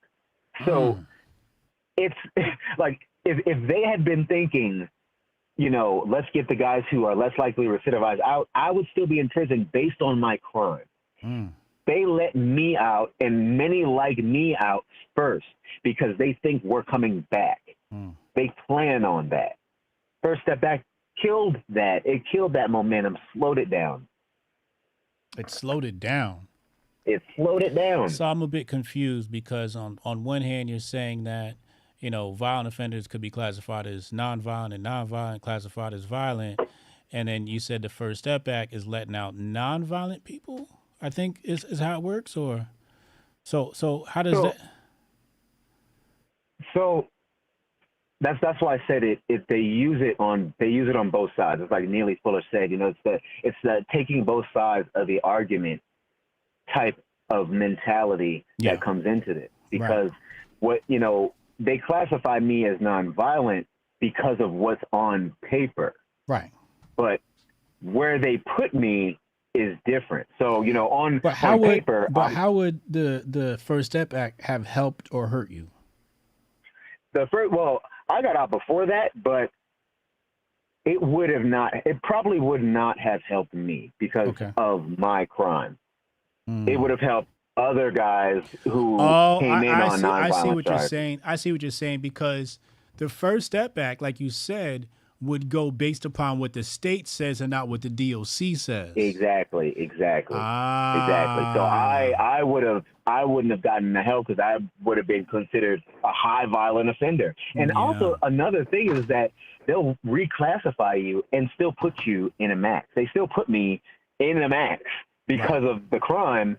But when I saw the parole board, which was a complete surprise, I was waiting for 2023 to see the parole board. When they called me and said, hey, you need to go see your case manager, she said, we need to get you ready for the parole board. I said, that doesn't make any sense. I'm a violent offender. She said, well, technically you're not.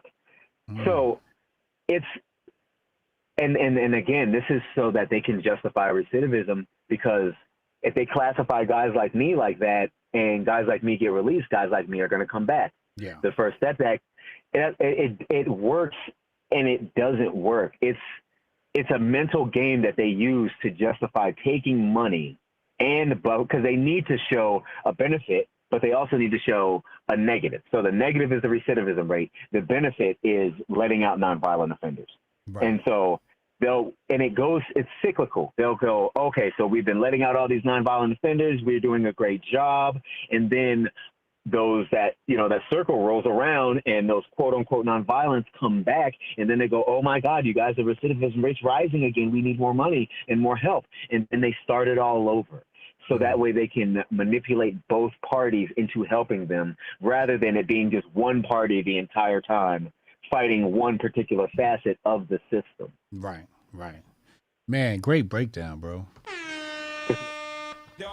Anything else you'd like to add before we let you go? Hey, man. 2 more days, Strong Dad June. Strong Dad June coming. Let's get it. Yo, let's get it. Make sure y'all hashtag Strong Dad June. We got Strong Dad Protocol on the line. Appreciate you for calling, bro. Absolutely. Hotep and Bill. Hotep and Bill. Man, he broke that down for me. You know, it makes now I get it. Now I get it. So somebody said, yo, the rules are confusing. And I'm telling you, that's part of the design. That's part of the design. And I realized this when I did my research for the Patriot Report, Unmasking the Conspiracy of Money and War, available on Amazon and HotepJesus.com. Hotep, you're a genius. HotepJesus.com. And I started doing the studies on money. Like, this stuff is confusing. And it's confusing on purpose. Call from Rudy the Vet. Rudy the Vet Russo on the line. Rudy, what's up, man? Hotep Jesus, what's up, brother? I'm good, man. How you? How was your weekend? You got it, man. It sucked, man. I wanted to take Twitter off all weekend and go fishing, and it rained every damn day, brother. Every day, man. Dust till dawn rain. But it is what it is, man. I'm blessed to be alive, man. It's Econ Monday, man, so I figured I'd chime in, man. Nah, I appreciate that. It's definitely Econ Monday. We got my. You know what's funny is I just made that connection. You, Hotep Goldstein, and Strong Dad are all ex-cons, and you're the best phone calls on the channel. I gotta stop. Let's stop right there. Let's stop right there. My head has just exploded. The 3 best phone calls I get on this show are from ex-cons. That's amazing. Yeah, because you were forced in isolation and away from the world to really step back and do some real thinking, man. Some real self-assessment and real thinking. But see, Strong Dad is right. He's right in what he said, man. Like the nonviolence, especially in Virginia. First of all, there's no parole in Virginia. It's 85%, and then every write-up, you go in the day you go into the DOC. Within 2 weeks, you get a release date. It's 85% of your time, and then every write-up you get adds more and more to your time to take you up towards that 100%. So there's no such thing as parole, and that's how the feds work too, man. Prison programs are a freaking joke, dude. They're a freaking joke, man. There's no programs, man. It's maybe the GED. I don't know how it is in Colorado, the GED, and then if you want to take college classes, your family has to pay for it. You can't they don't offer none of it. You have to have outside funding to pay for it. Or you can take a carpentry class, which they build little mini houses and then break the little mini houses right back down and use the same wood. So programs are a joke. But in Virginia, they have work farms spread all across the state. And what they do is they send the low inmates there. Like when my time came up and they offered it to me, they're like, well, you can go here, and after a certain amount of time, then you can do your last 18 months on work release. So you're looking like, man, I want to get to that work release, because then you go back to the city jail and you go out and you work a job and you come out with some dough stacked, right? But that's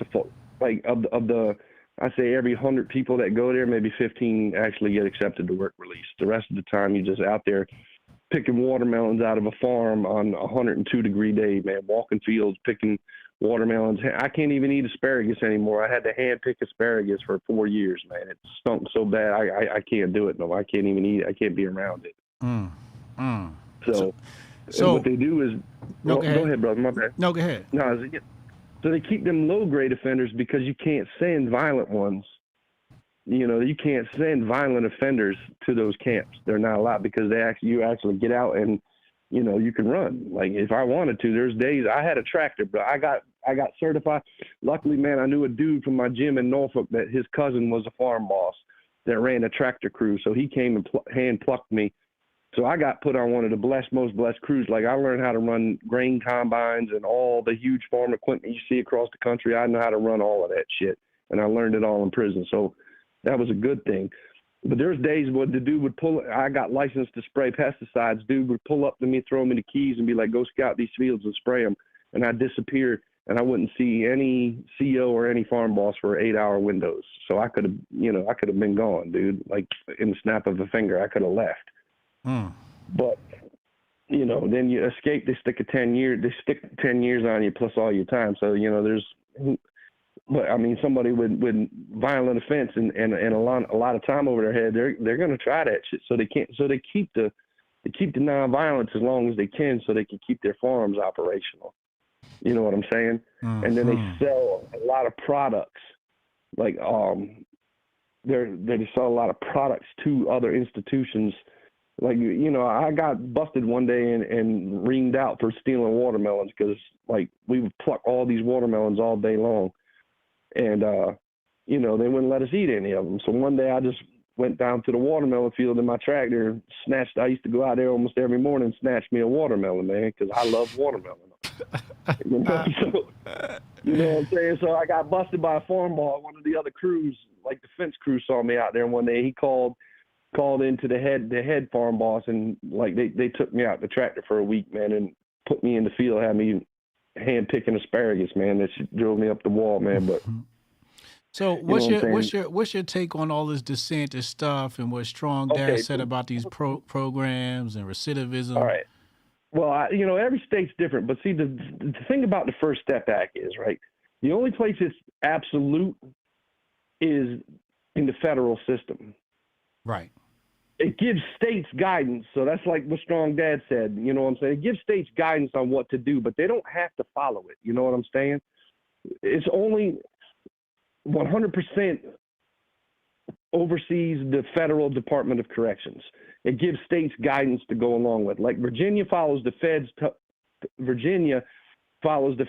guidelines on prisons to the T. Like when the feds went to 85%, Virginia went to 85%. But like in Colorado, like he said, it just gives Colorado the state guidance. So they don't have to.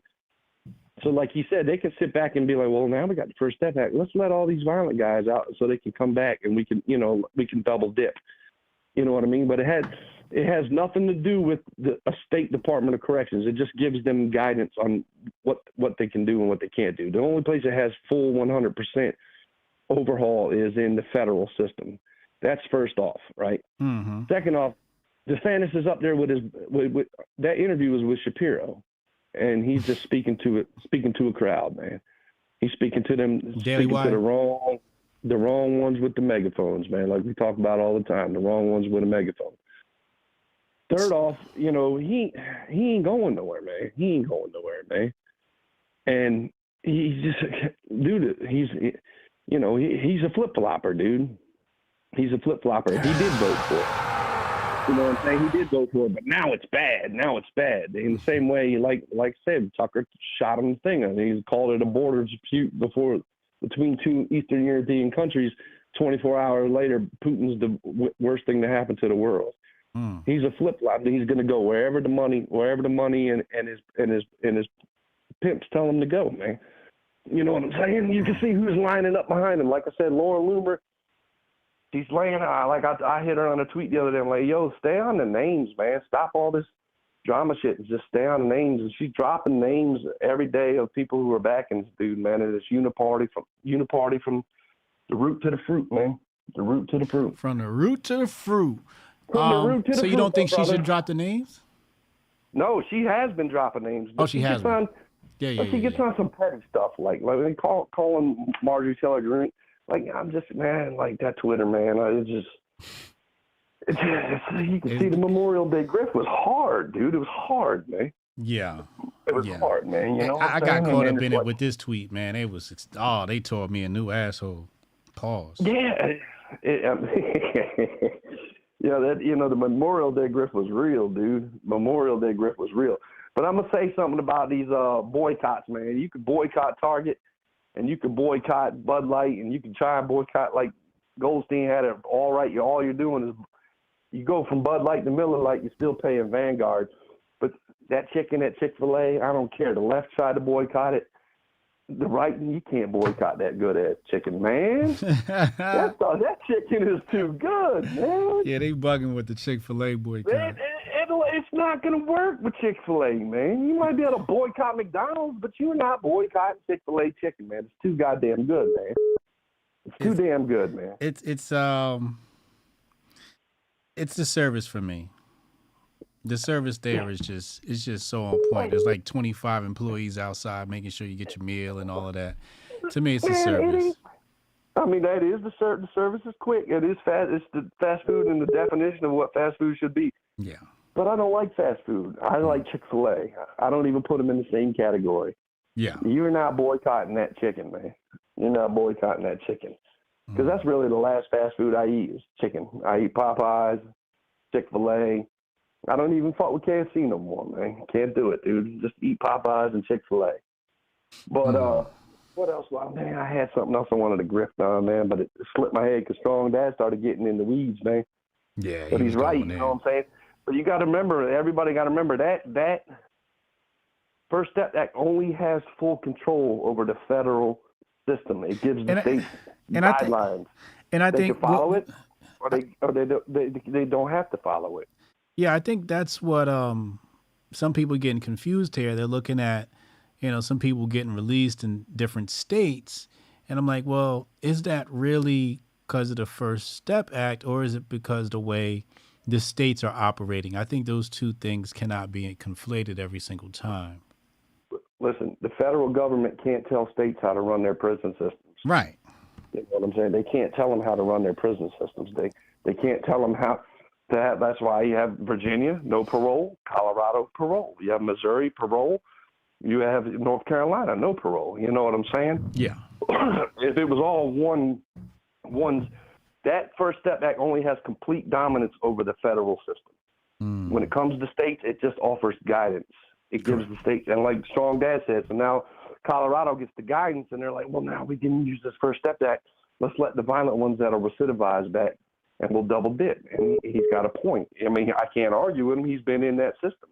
Right. He's seen it firsthand. You know what I'm saying? Yeah. So I see how the states can manipulate it, and then the DeSantis can go up there and be like, look at the violent people that are getting back out. Well, that's not on the First Step Act. That's on the states letting out people like Strong Dad Protocol just said that they know we're going to come right back and not letting out their nonviolence. You see what I'm saying? Yeah. Because it only offers guidance to the states. It's not, that's why they have a federal DOC and state DOCs. The only thing that thing has complete control over is the federal DOC. It just offers states guidance.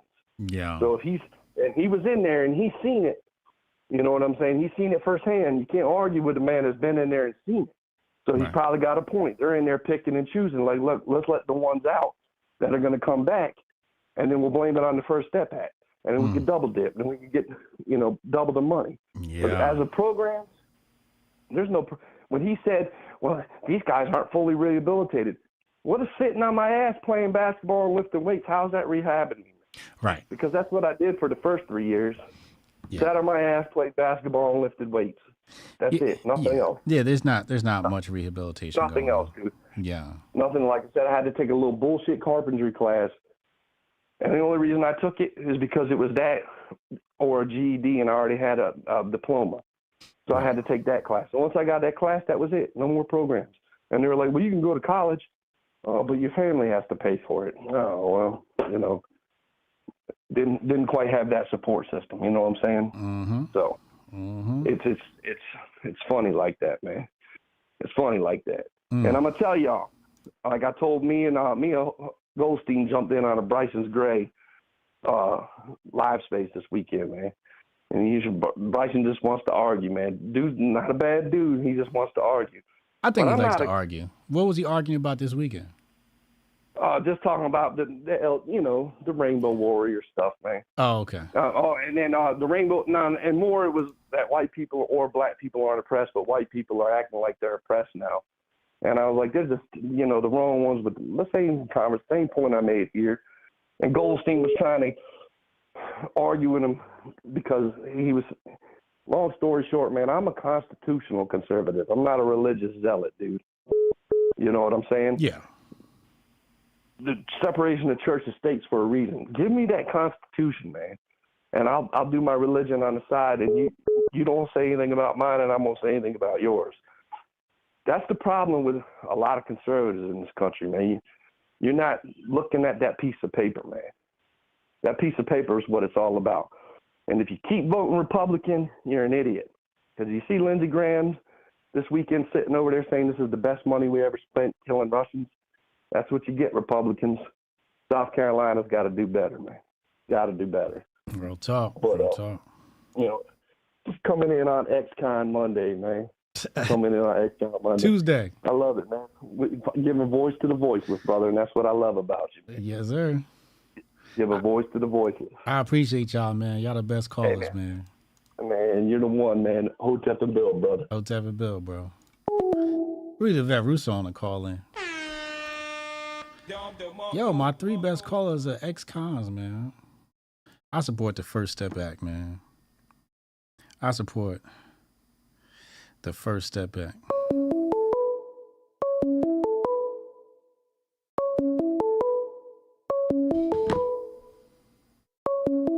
Call from Cajun Connection.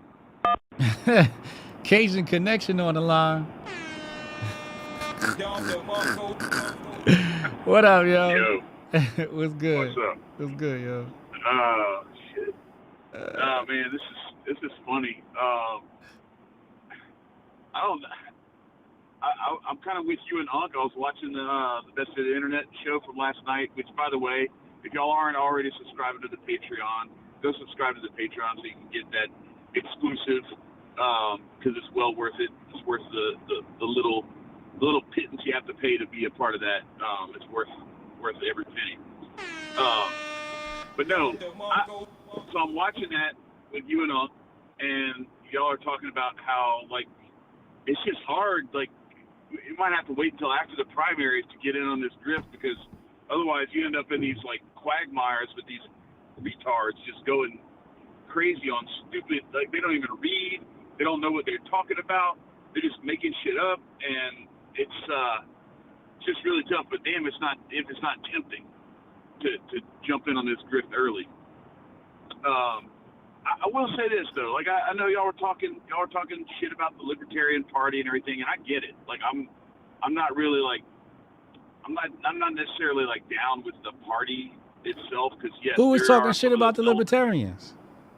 You and Unc. Don't even try. Y'all even brought my name into it. I was listening. Don't even try. Don't try with me. But listen, so I don't disagree that there's some of that tea stuff in there and everything, but we're gonna try to act like Lady MAGA don't exist. We're gonna try to act like Caitlyn Jenner isn't a Republican. We're gonna try to act like Blair White doesn't exist. You know, like, let's be real, okay? The Libertarian Party and Libertarian movement may have some of those elements in there, because there's a lot of people who, like, don't really have a political home, and they're looking for anywhere that they can kind of have somebody who's not trying to step on their throats all the time. But what you won't see the LP do is put all that shit out front and center, like we have with Lady MAGA and Caitlyn Jenner and all that, where it's like, oh, look at this, we got one of these talking good about us. They love Trump. But what you will see is Spike Cohen going out there, and, like, if there's one person where I'm like, okay, at every step along the way, whether it's not supporting these bullshit wars that they try to get us into, that they're sending people over, getting killed over some bullshit to make some bankers rich and to funnel money into this weird globalist agenda, you're not going to hear Spike Cohen, getting behind that stuff. And I'm not even saying, like, he's like this panacea or anything like that, but you got him, you got Jeff Charles, Donnie the Don, like, a lot of these folks that are kind of coming to this realization that either A, it's not part of this uniparty thing that we keep getting shoved down our throat and we got to look elsewhere, or B, there might not even be a political solution to this stuff anyway, and it gets down to what starts in 2 days, which is Strong Dad June, and that's where you got to start focusing, is what are you doing to make your little circle of influence and circle of trust stronger, and more resilient to the bullshit that comes. Because the bullshit is going to come. It's been coming my whole life. Every presidential election, I have not had any president, one way or the other, get me a new job, get me a better job, or get me fired from my job. That's all on me. I got to do my shit. So that's just the way I'm looking at all this stuff is, yeah, get your grift on, because that's all you can really do with some of this stuff. It's all entertainment and theater anyway. So we might as well just get these jokes off while it gets good, because come 2025, it's another 2-3 year wait before you get some real good grifting on, unless of course Donnie T takes over again, and then we got like a whole meme war that'll just be unleashed on the public.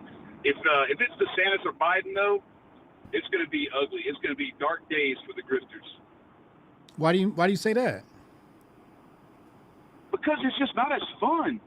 Like this, like really, like think about how if Trump was in office, how much more fun the timeline would be every day than it is with Biden. Like how many times can you make fun of a dude who's drooling in his ice cream? But it's not. It's not the same. But I thought you said Trump and but you said Trump and DeSantis. No, I said Biden and DeSantis. If either Biden or DeSantis wins, it's going to be dark days. You got to hope that Trump wins, just so that you can have extension on your grift contract. Yeah, I get what you're saying. I think everybody in the media is feeling that right now. They all got their grift contracts cut short because Biden won. They didn't even know what they were doing to themselves. So I guess it's like, we may get an agenda with Trump, but at least we can get our jokes off. That's right. Yeah, as opposed to getting, our ass handed to us and not having a good time at the same time. Exactly. Like either way, we're going to spend like $40 trillion of money that we don't have, and it's going to come out of our ass over the next 3 decades and out of our kids and our grandkids' asses. But if we can at least laugh while the Titanic is sinking, at least that's fun. Yeah. That's all I'm saying. No, that makes sense. And I don't got, like I said, libertarians I don't like, but Mises Caucus I fuck with. Yeah. No, I feel you. Yeah, that's where I am too. All those guys, Dave Smith, Mike Heiss, the guys like Clint Russell and all those guys. Like, yeah, there's some Top Lobster. Those folks, it's good people and people trying to like steer the ship back in the right direction. But I don't know. What's the story behind Maj and reparations and people saying he's not libertarian? Did you see that stuff on the timeline? Yeah, I mean, you're always going to have some of those people who are they have. I went through this too. I got to be honest. Like there's a point in time where you realize like the game is rigged, okay, and so that's how you become an anarchist in the first place, right? And so then it starts off with this like you're still hearing things like reparations through that lens of the same way that the Republicans hear it, that it's going to be the government and that it's going to have to be a government program, and not even listening to like your twist on it, which is brilliant, and like it's to not even listen to that conversation when you have a whole bunch of folks who, let's be honest, like there's shit that has gone on and is still going on that has to be rectified. So to not even to just dismiss that out of hand is kind of ridiculous. And I think it's funny too. Like you pointed out, like, no man, I see a path to white people getting reparations too. Like, so how can people like just jump off the train before they even get to that sentence? It's, a lot of this stuff is people they would be willing, like that that person tweeted on that drunk video or whatever, where the cops get people drunk. Which, by the way, I have some friends who've been doing that for a couple of decades here in Louisiana, so that's not new at all. Okay. Like they do that all the time, where they even have some where you like drive through like an obstacle course and stuff. Oh damn. It's all under control, but it's to see how impaired your driving is and everything they're doing. Like they do, based on your weight, how much you normally drink, all that stuff. But anyway, where he said, yeah, we definitely got on those boats. That's the same thing that I hear from some of these Republicans, where it's like, man, yeah, you would sell your own mom out if it meant that you get to be the one wielding the ring of power. Like, yeah, y'all got to be careful with some of this stuff. Talking about, I don't even want to hear the reparations conversation when you haven't even listened to what the basis and the context and the perspective that they're coming from is. It's at some point you're empowering the same people who you're bitching about all the time because they shut down your birthday party during the magic virus period, or they wouldn't let you get on an airplane or whatever. You know what I mean? Like it's the same people. It's the same people that are got their foot in your ass that have had their foot in other people's asses for a couple of centuries. So you better recognize that it's not white people versus black people. It's that classism or that power structure that nobody wants to talk about, and that may have to send you on some side quests. Here we go. I'm trying to be careful. I don't want you to have to put your superhero uniform on again. Oh, shit.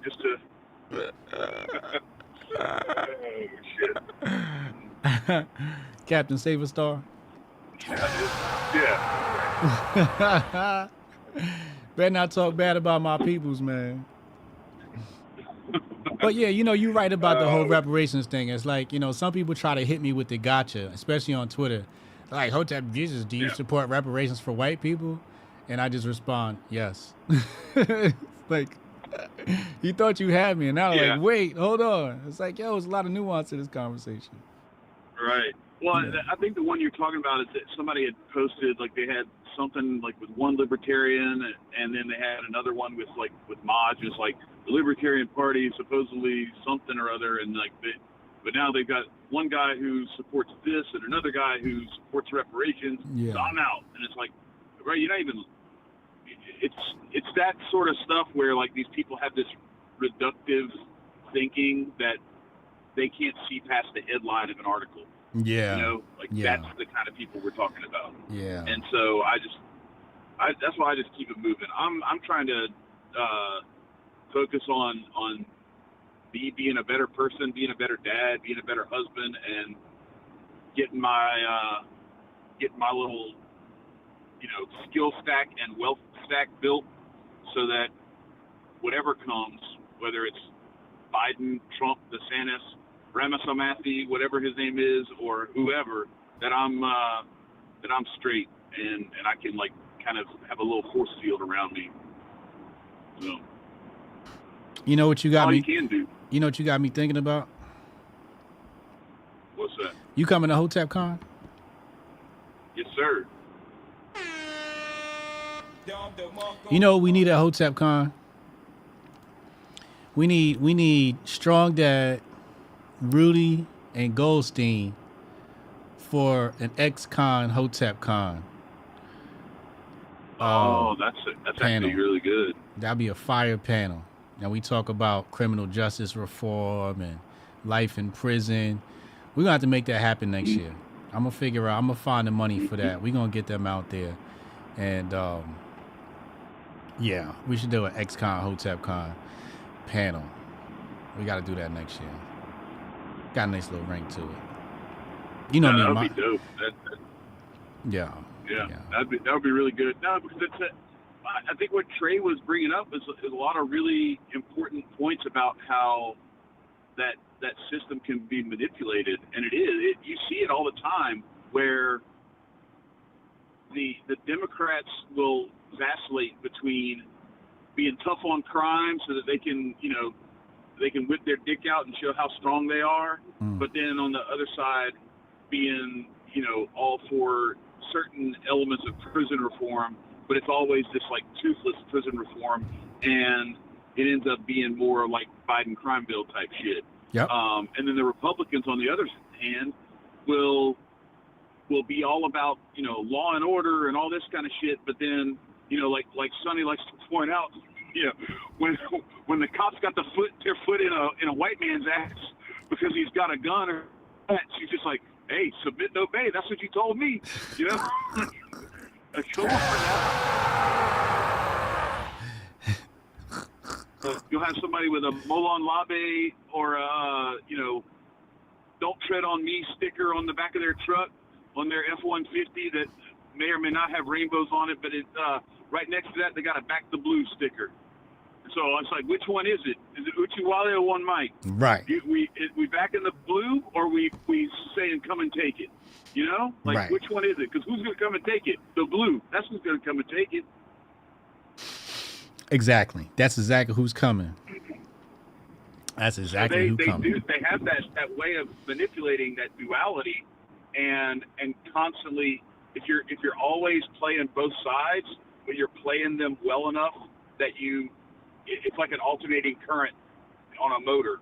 You know, that motor's going to just keep on running, and the money's just going to keep on flowing, because every time the scales tip too far one way, you just flip the script, and then the money goes in the other direction, and it's all coming into you. So like that, you can't go wrong. Real talk, real talk. Hey man, I appreciate the call, bro. Yeah, man. Hotep Peace, Bill. Hotep Bill. Cajun sensation. Let's get to super chats. Joe Music 931, appreciate it. He said, couple of days I saw a Rasta with double mask and a face shield. It was sad to see. Oh man, not the Rastas. Oh no.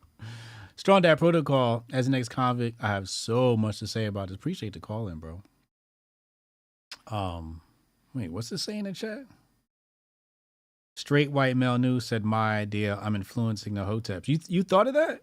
Really? Dope. Great minds think alike. Look at that. Call from Tinfoil Durag. Tinfoil Durag on the line. What up, man? What's going on, Hotep Jesus? What's Got a good, call back. Something that Russo brought up, I think last week or the week before. He was talking about the fear industrial complex. And it got me to thinking about that, right? Because, and it kind of conflicts with something that you said about oppression, right? So I think that they're passively oppressing people through the fact of pumping out fear all the time, right? When you look at what fear does to somebody, it gives you the fight or flight, and it has health repercussions, right? When you continually have fear and live in perpetual fear, it pretty much will oppress people from doing specific things, right? To get out of their situation, to, you know, live a better life, or focus on the things to, you know, kind of push them forward. Yeah. So I like the way that I see a bunch of things, they pretty much peddle fear for almost everything, right? Because, you know, there's people in Florida that are Democrats and they're like, oh, I want to leave Florida. There's gay people that are like, I'm not going to go to Florida. You know, there's a bunch of different avenues that they're giving you this kind of fear, right? Yeah. Whether it's the left or the right, right? When you look at, you know, Timcast, you know, a lot of the things that he says, there's a lot of like, oh, there's going to be a revolution. There's going to be a revolution. You know, and I kind of tend not to watch that stuff just because it, in essence, puts fear in you regardless, right? Because then you're like, okay, how do I prepare? How do I fight? How do I whatever? So I think that that's the way that is really being pushed. And I think it's just becoming a societal norm, right? Because it's pushing, when you polarize people, it automatically makes people fear, right? Because it's, you know, the other side versus the other side. And now there's a fear of, you know, having to live under the other side's rule, right? Like having to live in abortion America versus non-abortion America and everything like that. Well, when Tim Pool says there's going to be a revolution, there could be an aspect of fear mongering there, but I'd have to agree, and I'm agreeing because I think that's what they're trying to create in order to make the police state. They want to radicalize people so they can go, see, people are violent. This is why we need to take away guns. This is why we need, more laws, et cetera, et cetera. But your point is still taken. Your point makes sense. And I agree. Now, were you talking about desensitization before when you were talking about fear? When you're saying, fear, causes people to not move, not take action? Partially, right? So it does desensitize because it's the norm now, right? You watch the news and whatever it is, like there's a lot of conflict, right, in the conversations. You have quick conversations and it's Don Lemon, like, shutting people down. It's, Tucker Carlson doing the opposite thing on the opposite side of the fence. Mm-hmm. So if you're continually in fear for a whole bunch of things, you're not really able to release that and relax at any point in time, right? So you're going to build up a resistance to that. Mm. So you're going to live with the fear, but living with the fear isn't good because then it causes health issues, right? You're going to have things like cancer. You're going to have things of other natures that are going to give you, right? You have anxiety. You have all of these things, PTSD, all of that. That's going to rear its head, and people aren't addressing those things. Right, and that goes into feeding into other industries and making other industries money, right? Because if you go to a therapist is going to say, hey, take these meds, right? If you go into the hospital is going to say, hey, take these meds. Yeah. You coming to HotepCon? I'm not. We spoke about that. Next year we'll have Project Rook on, and she talks a lot about fear and mindset and how people manifest these problems. So I think you'd really enjoy her talk. If you're not subscribed to her channel, you should probably subscribe to her channel. She talks a lot about this in great detail. She's one of my own personal gurus, so I would definitely check out her stuff. Yeah, and I know that you have somebody talking about medical stuff. And I really would want to be there for that, but unfortunately I can't. So we'll see you next year, bro. Yeah, definitely. All right, Hotep and Bill. Strong phone call. Sean W., Ugandan president, announced in June of 2022 they discovered gold deposits worth 13 trillion USD. That's why it's time for Biden to deliver some humanitarian democracy to the Ugandans on behalf of the Alphys. See, I told you. I knew it. I knew it was something. If you look at what I said in the Uganda segment, I said there's probably something else going on in Uganda that's making them say, hey, we got to get in there. And now I know why. $13 trillion worth of gold? That's like, and again, I hate to use Marvel analogies, but it's like finding vibranium and you tell people you found vibranium. They shouldn't have told nobody. How'd that leak? Oh, my God. Pray for Uganda. Pray for Uganda. Pray for Uganda. Pray for Uganda. Damn, now it makes sense.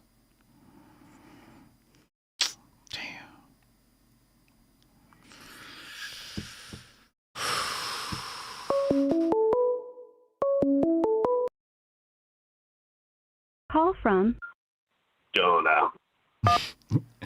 Jonah, what's up, man? Nada. I wasn't really paying attention today, but he just reminded me about Wait, what? I wasn't really paying attention today. I'm just how you gonna call into my show and tell me, hey, I really wasn't paying attention to you, but hey, I love you, bro. I'm just saying, I'm in one of those moods where I was on the whole time, but I wasn't really catching any of it, I got you, man. I'm just teasing. You remind me of the Uganda thing, and I just think it's funny that when's the only time they actually bring up what other law in Uganda do we know about? I don't know what. None. That's what I'm saying. Why would they bring this one up, but they don't bring any others up, right? Who cares about what Uganda laws? You know what I mean? Yeah, that's a good point. But they're not going to tell us about anything else they pass as a law in Uganda. I don't know anything over there. Why should I? Right. Yeah. But what the other guy was saying with the fear and whatnot, that's all part of the intention. There's a really good documentary here, BBC, Adam Curtis. about Vladislav Surkov, S-U-R-K-O-V. Basically, it's nonlinear warfare taken to the next level. So Surkov was actually in Russia. He allegedly was paid for like the Nazis, the Antifa, and like everyone, and like Black Lives Matter and the Muslims and all this stuff, and he's paid for all these groups. And then at one point, he's just like, yeah, I paid for all of them, So he kind of destroyed the mentality of everyone. So if you don't know it's real, then you're looking for an authority, right? So that's part of the nonlinear warfare. Now, who said that? Surkov, S-U-R-K-O-V. Okay. I'll send you the thing with myself. I'll send it to you. It's actually a really good 30-minute documentary about he was called the Grey Cardinal under Putin for 20 years. Interesting. One of the oligarchs. I'll send it to you. It's actually really interesting. All right, I'm gonna check it out. Yeah. Actually, I'll post it in the HB2I for everyone too. But yeah. So basically, he's the one. He was psyops and theater major and all this stuff. So then he just, but they're doing the same thing here, which is kind of funny because it was the BBC, and they do this whole thing, and it's like, are people supposed to watch this and not think that what they're doing it here too? Exactly. It's happening here too. Yeah, I mean, you have to assume here that. In Canada, we know for a fact that they ran psyops during COVID. Like, it's actually news. Here we go. Oh my God! Hold on, Jonah. Damn, it's you two, man. No, it's oh my God. Dude, it's on like the other newspaper. Oh man, Lord have mercy. The newspaper's up here. Is it? Like, they actually admitted to it. It's wide open. Oh, Canada news. YouTube, that's Canada news, man. The newspaper actually has ran several articles about it. So it's CBC. So this is a fact. It's not something that I'm just like throwing out there. Nah, I appreciate that.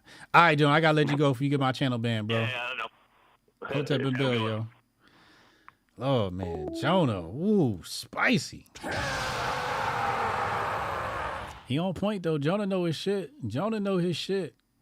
If ever I need a conspiracy theory, I'm calling Jonah, man. Between him and Jabari, they got me covered. They got me covered, man. Yeesh. Oh my. I want to play this video. Hold on. Let's play this video. Let me hold on. Let me pull this up. I want to play this video here. Let's see what this is cracking for. Some of our closing moments here about a story that was shared. Hold on. We got phone calls coming in. Call from AK Kamara. AK, what up, bro? Hey, what up? What up, man? Good Memorial Weekend, man. Yeah, I had a lot of fun, man. Fantastic time. How about you? Yeah, no doubt, man. I was able to do some fishing with my nephew, wife, her family. We went out on a boat. It was pretty chill, man. That's you know, this Memorial Day had some good grifting going on, and I actually was wondering if you had a chance to kind of catch the grifting about reposting the Target, looting that happened during the George Floyd protests and riots, and how it was being framed like out of left field. Someone started reframing it. A person that I believe is a Russian or foreign asset op, Ian Miles Chong, he took a video that initially was like a troll of saying, like, look at all these conservatives running into Target to destroy it. And then he turned it into a racial thing, and he was like, look at all these white supremacists running up in Target, right? And I tried tagging and putting like Grift Bag and reporting on it, but I'm so annoyed with these foreign people trying to talk on American issues when they have no idea what they're talking about, especially when they don't even like interact in America. Like they don't live here, they never lived here, and it just blows my mind, man. Yeah, we talked about that last week. Did you tune in for that one when I was talking about these foreign actors in our country? I actually might have missed that one. Yeah, I went off last week, bro. I think it was the Friday stream. Yeah, I think it was the Friday stream. I blacked out, bro. Cause oh, no doubt. Okay, yeah, I'll have to check it out. Yeah, I mean, it just means that there's a bunch of people like us then that are just tired of these foreign people having this loud voice on issues that they don't know anything about, and then people gobble it up and then give them more, power. It's crazy, man. Yeah, I blame the people. Because there's a bunch of different accounts that are really large. And the funny thing is, they're the closest voices to Elon. Right? I know, and this is the thing. I called them before, and I told you that, I'm on Team Elon, but it's like stuff like this that just okay, man, is this all just a giant op to just completely fool anyone that's right of center into an entire worldview that, again, kind of brings you back to the World Economic Forum and stuff like that, right?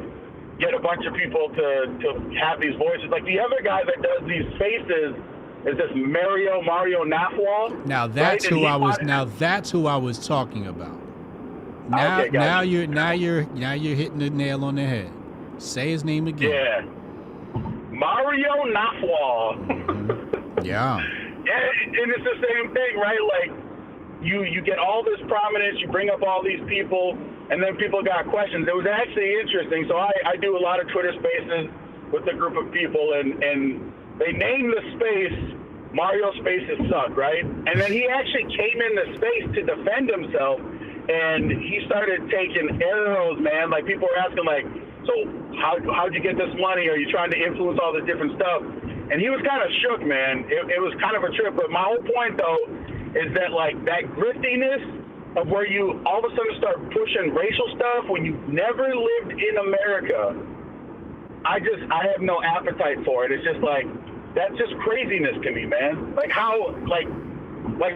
I started talking about relations between, I don't know, some type of Taiwanese and Chinese, whatever, right? Yeah. Whatever. Who are you to even have that conversation other than the power of the grift? And then to me, to sow dissent, man. That's some straight, we're opening up the CIA playbook, international intelligence playbook. That's where this comes from, and that's how I see it, at least. And so anytime I see them pushing that stuff, it's you don't even got a place at the table, man. You don't even get a chance to even talk about it, especially when you start using words like we. It's we? Who is we? You ain't even it, bro. Yeah, I don't like the racial division that I see, a lot of these accounts. So, and that's really what I was speaking about last week was, they enter the racial conversation. I'm you have no idea what it's like to be an American and live in this melting pot, yet you want to sow division between us as if we don't have enough of that. And Rudy the Vet Russo always says, the wrong people got the megaphones. And I don't really blame the grifters. I never blame the grifters. I always blame the people because, they run to whoever is going to tell them the talking points, whoever's going to confirm their bias, and these people become their new heroes. And meanwhile, they lose. It's a net negative for our country because, again, they find these videos and then they repost them and then they try to, create a narrative surrounding them. And it's just not fair to the rest of us. Yeah, I agree, man. I'm a personal responsibility type of dude, so I'm not going to sit here and pretend the people have no agency. When people want to fall for stupid stuff, when you have the ability to seek out knowledge and inform yourself and you still choose ignorance, I'm still going to tell you, this is on you, but I will say, I'm still going to hold all parties accountable. So I'm going to call out if you are gullible enough or you just are too lazy to seek knowledge, that's on you for falling for stupid stuff. And if you're the person that's pushing the stuff, I'm still going to call it on you. But, hey, I at least understand that you're trying to grift. I had a kind of a comment about the DeSantis and the First Step Dad. My biggest beef, I've looked at data, and I think that it's a mixed bag about what the necessarily actual good impact versus what the perception of it is. I think those are two separate categories. But here's my beef with DeSantis. Why not bring up his solution to a problem that is obviously important to people that have been incarcerated wrongly? That's my biggest problem. Where's your solution then? If the First Step Act sucks, are you saying that there isn't a problem? Or are you saying there's a problem that you have a better solution for? And when you don't answer it, it leads me to believe that you don't think it's a problem. And that's a non-starter. Well, it's grifting season. I think he's just grifting. Because I like DeSantis as a governor, man. I live in Minnesota. I don't live in Florida, but the stuff that he's doing policy-wise and the way that he's setting the tone, I like that. But as I'm seeing him just kind of like try and outright, I guess, Trump, which I think is a stupid play, because here's the thing for me, I'm an ideological conservative, all right? During 2016, I literally made a video. I will never take it down because I believe even if I make a position that I change on, it's important to keep the record. I made a video explaining why I was not going to support Donald Trump, explaining that, like, from a conservative ideological perspective, that I didn't trust Trump, that I viewed him as a nationalist, and even though he talked some good game, that his policy would fall apart if he doesn't have a true compass. Well, I changed my mind in 2018 after seeing some of the stuff that he was doing, and then truly came to understand. So coming up with DeSantis, I was like, if Trump somehow gets hemmed up and he can't run or something, whatever. But when they came out with this indictment stuff, on principle alone, I will support Trump, because I can't let the establishment, have any control or power. So, like, pure spite, I don't care what Trump does. I don't care what Trump does. I don't care what he gets convicted of. I am voting for Trump because the system does not want him to have power. And screw the system, bro. Powerful words, man. Powerful words. I'm right there with you. Yeah, man. Well, that's what I got. I know you gotta get ready to take your trip to see Mr. Jones. I hope you have a great trip. Hotep and Bill, brother. Hotep and Bill. Yeah, tomorrow I'm gonna be out of here by 4 p.m. Eastern time. I gotta I'll be on InfoWars. Band.video. I'm gonna close the phone lines right now because I'm gonna play this video before I get out of here. And the reason why, I just want to tell you really fast why I'm closing the phone lines and why I want to wrap this up is I have a special announcement to make. The Grift Report is coming to Apple Podcasts and Spotify. I'm going to have, immediately after this, I'm going to take the audio version from this and upload it to my feed. We're rebranding my podcast feed. I really haven't been using the podcast feed, but we got the new artwork going up. I'll show that to you really fast. So we got the new artwork going up right there. You see that? There you go, right there. The Grift Report. So that's happening next. So we're going to have that artwork going up. And if you go to HotepJesus.com, you can subscribe to my feed there. But let's play this video before I get out of there. Shared with me by a dear friend who shared with me about a revival that was taking place at a church in Texas. And at that revival on the front seat was an older African American man that was sitting there. And this young man got up that was there in that service, and he'd been so gripped with conviction about the racism that was in that local community in a small town in Texas that he took a shoe brush and he walked over to this elderly gentleman and he knelt on his knees and began to shine his shoes. And tears began to flow in that service. It was an attitude of conviction. And he walked over to this elderly gentleman was there in that service, and he'd been so gripped with conviction about the racism that was in that local community in a small town in Texas that he took a shoe brush and he walked over to this elderly gentleman and he knelt on his knees and began to shine his shoes. And tears began to flow.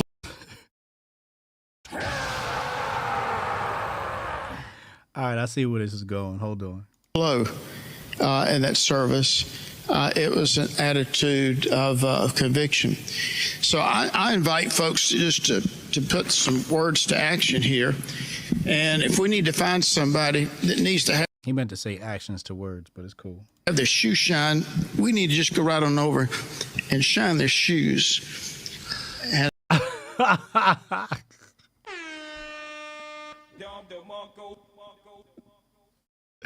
And, whether they got tennis shoes on or not, maybe they got sandals on, It really doesn't matter.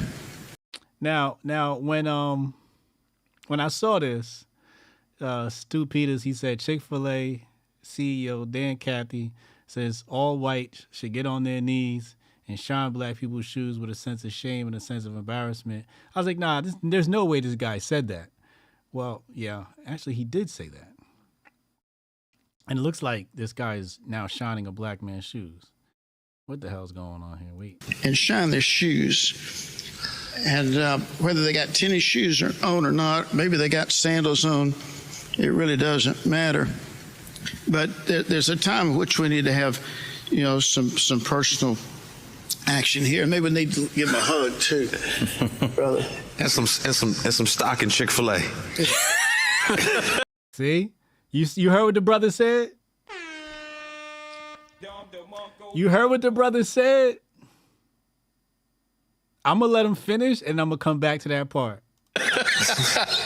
But I bought about 1,500 of these, and I gave to all our Chick-fil-A operators and staff a number of years ago.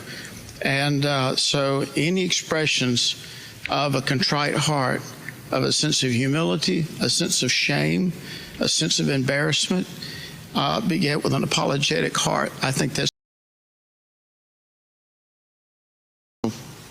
action here. Maybe we need to give him a hug too, brother. And some stock in Chick-fil-A. And some stock in Chick-fil-A. Yo, like, this is what these people don't get. And I want to say this guy has good intentions, but I don't know. Because Jay-Z says moral victories are for minor league coaches. Personally, I'm not here for symbolic gestures. I'm here for the money. So when this Chick-fil-A executive says, hey, we need to start shining the black man's shoes, the black man says, I need some stock in Chick-fil-A too. Now, obviously, it's a private company, so you can't have stock, but you can definitely own some shares. Well, I guess that would be private stock. It shows you where his mind is. It shows you where black people's minds is. Don't sell my shoes. Cut me a check. Invest in my business. Give me some of them stock. Make me a shareholder. And when he says that, does this gentleman say, okay, yeah, we'll do that too? No, they ain't giving up no money. They ain't giving up no stock. That's what they say, diversity, equity, and inclusion. Where's the equity in the company? Are you going to give us equity in the company? They're not going to do that. They're not going to do that. You're a CEO.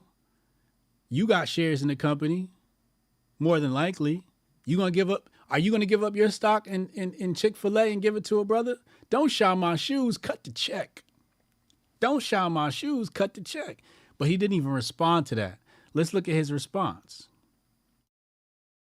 Action here. Maybe we need to give him a hug too, brother. And some stock in Chick-fil-A. But see, jokes. They laughed at him like, ha ha ha. Yeah, all right, nigga. Yeah, all right. He laughed at him. That was a joke. I ain't joking. I'm serious. What's up with the stock? And he just laughed that right off. Now you going too far there, Negro. And that's why I said you got to be careful with these leftists, man. They'll do all this symbolic shit, but when it comes down to cutting the check, direct. I'm not talking about cutting the check indirect, these bullshit ass programs and whatnot.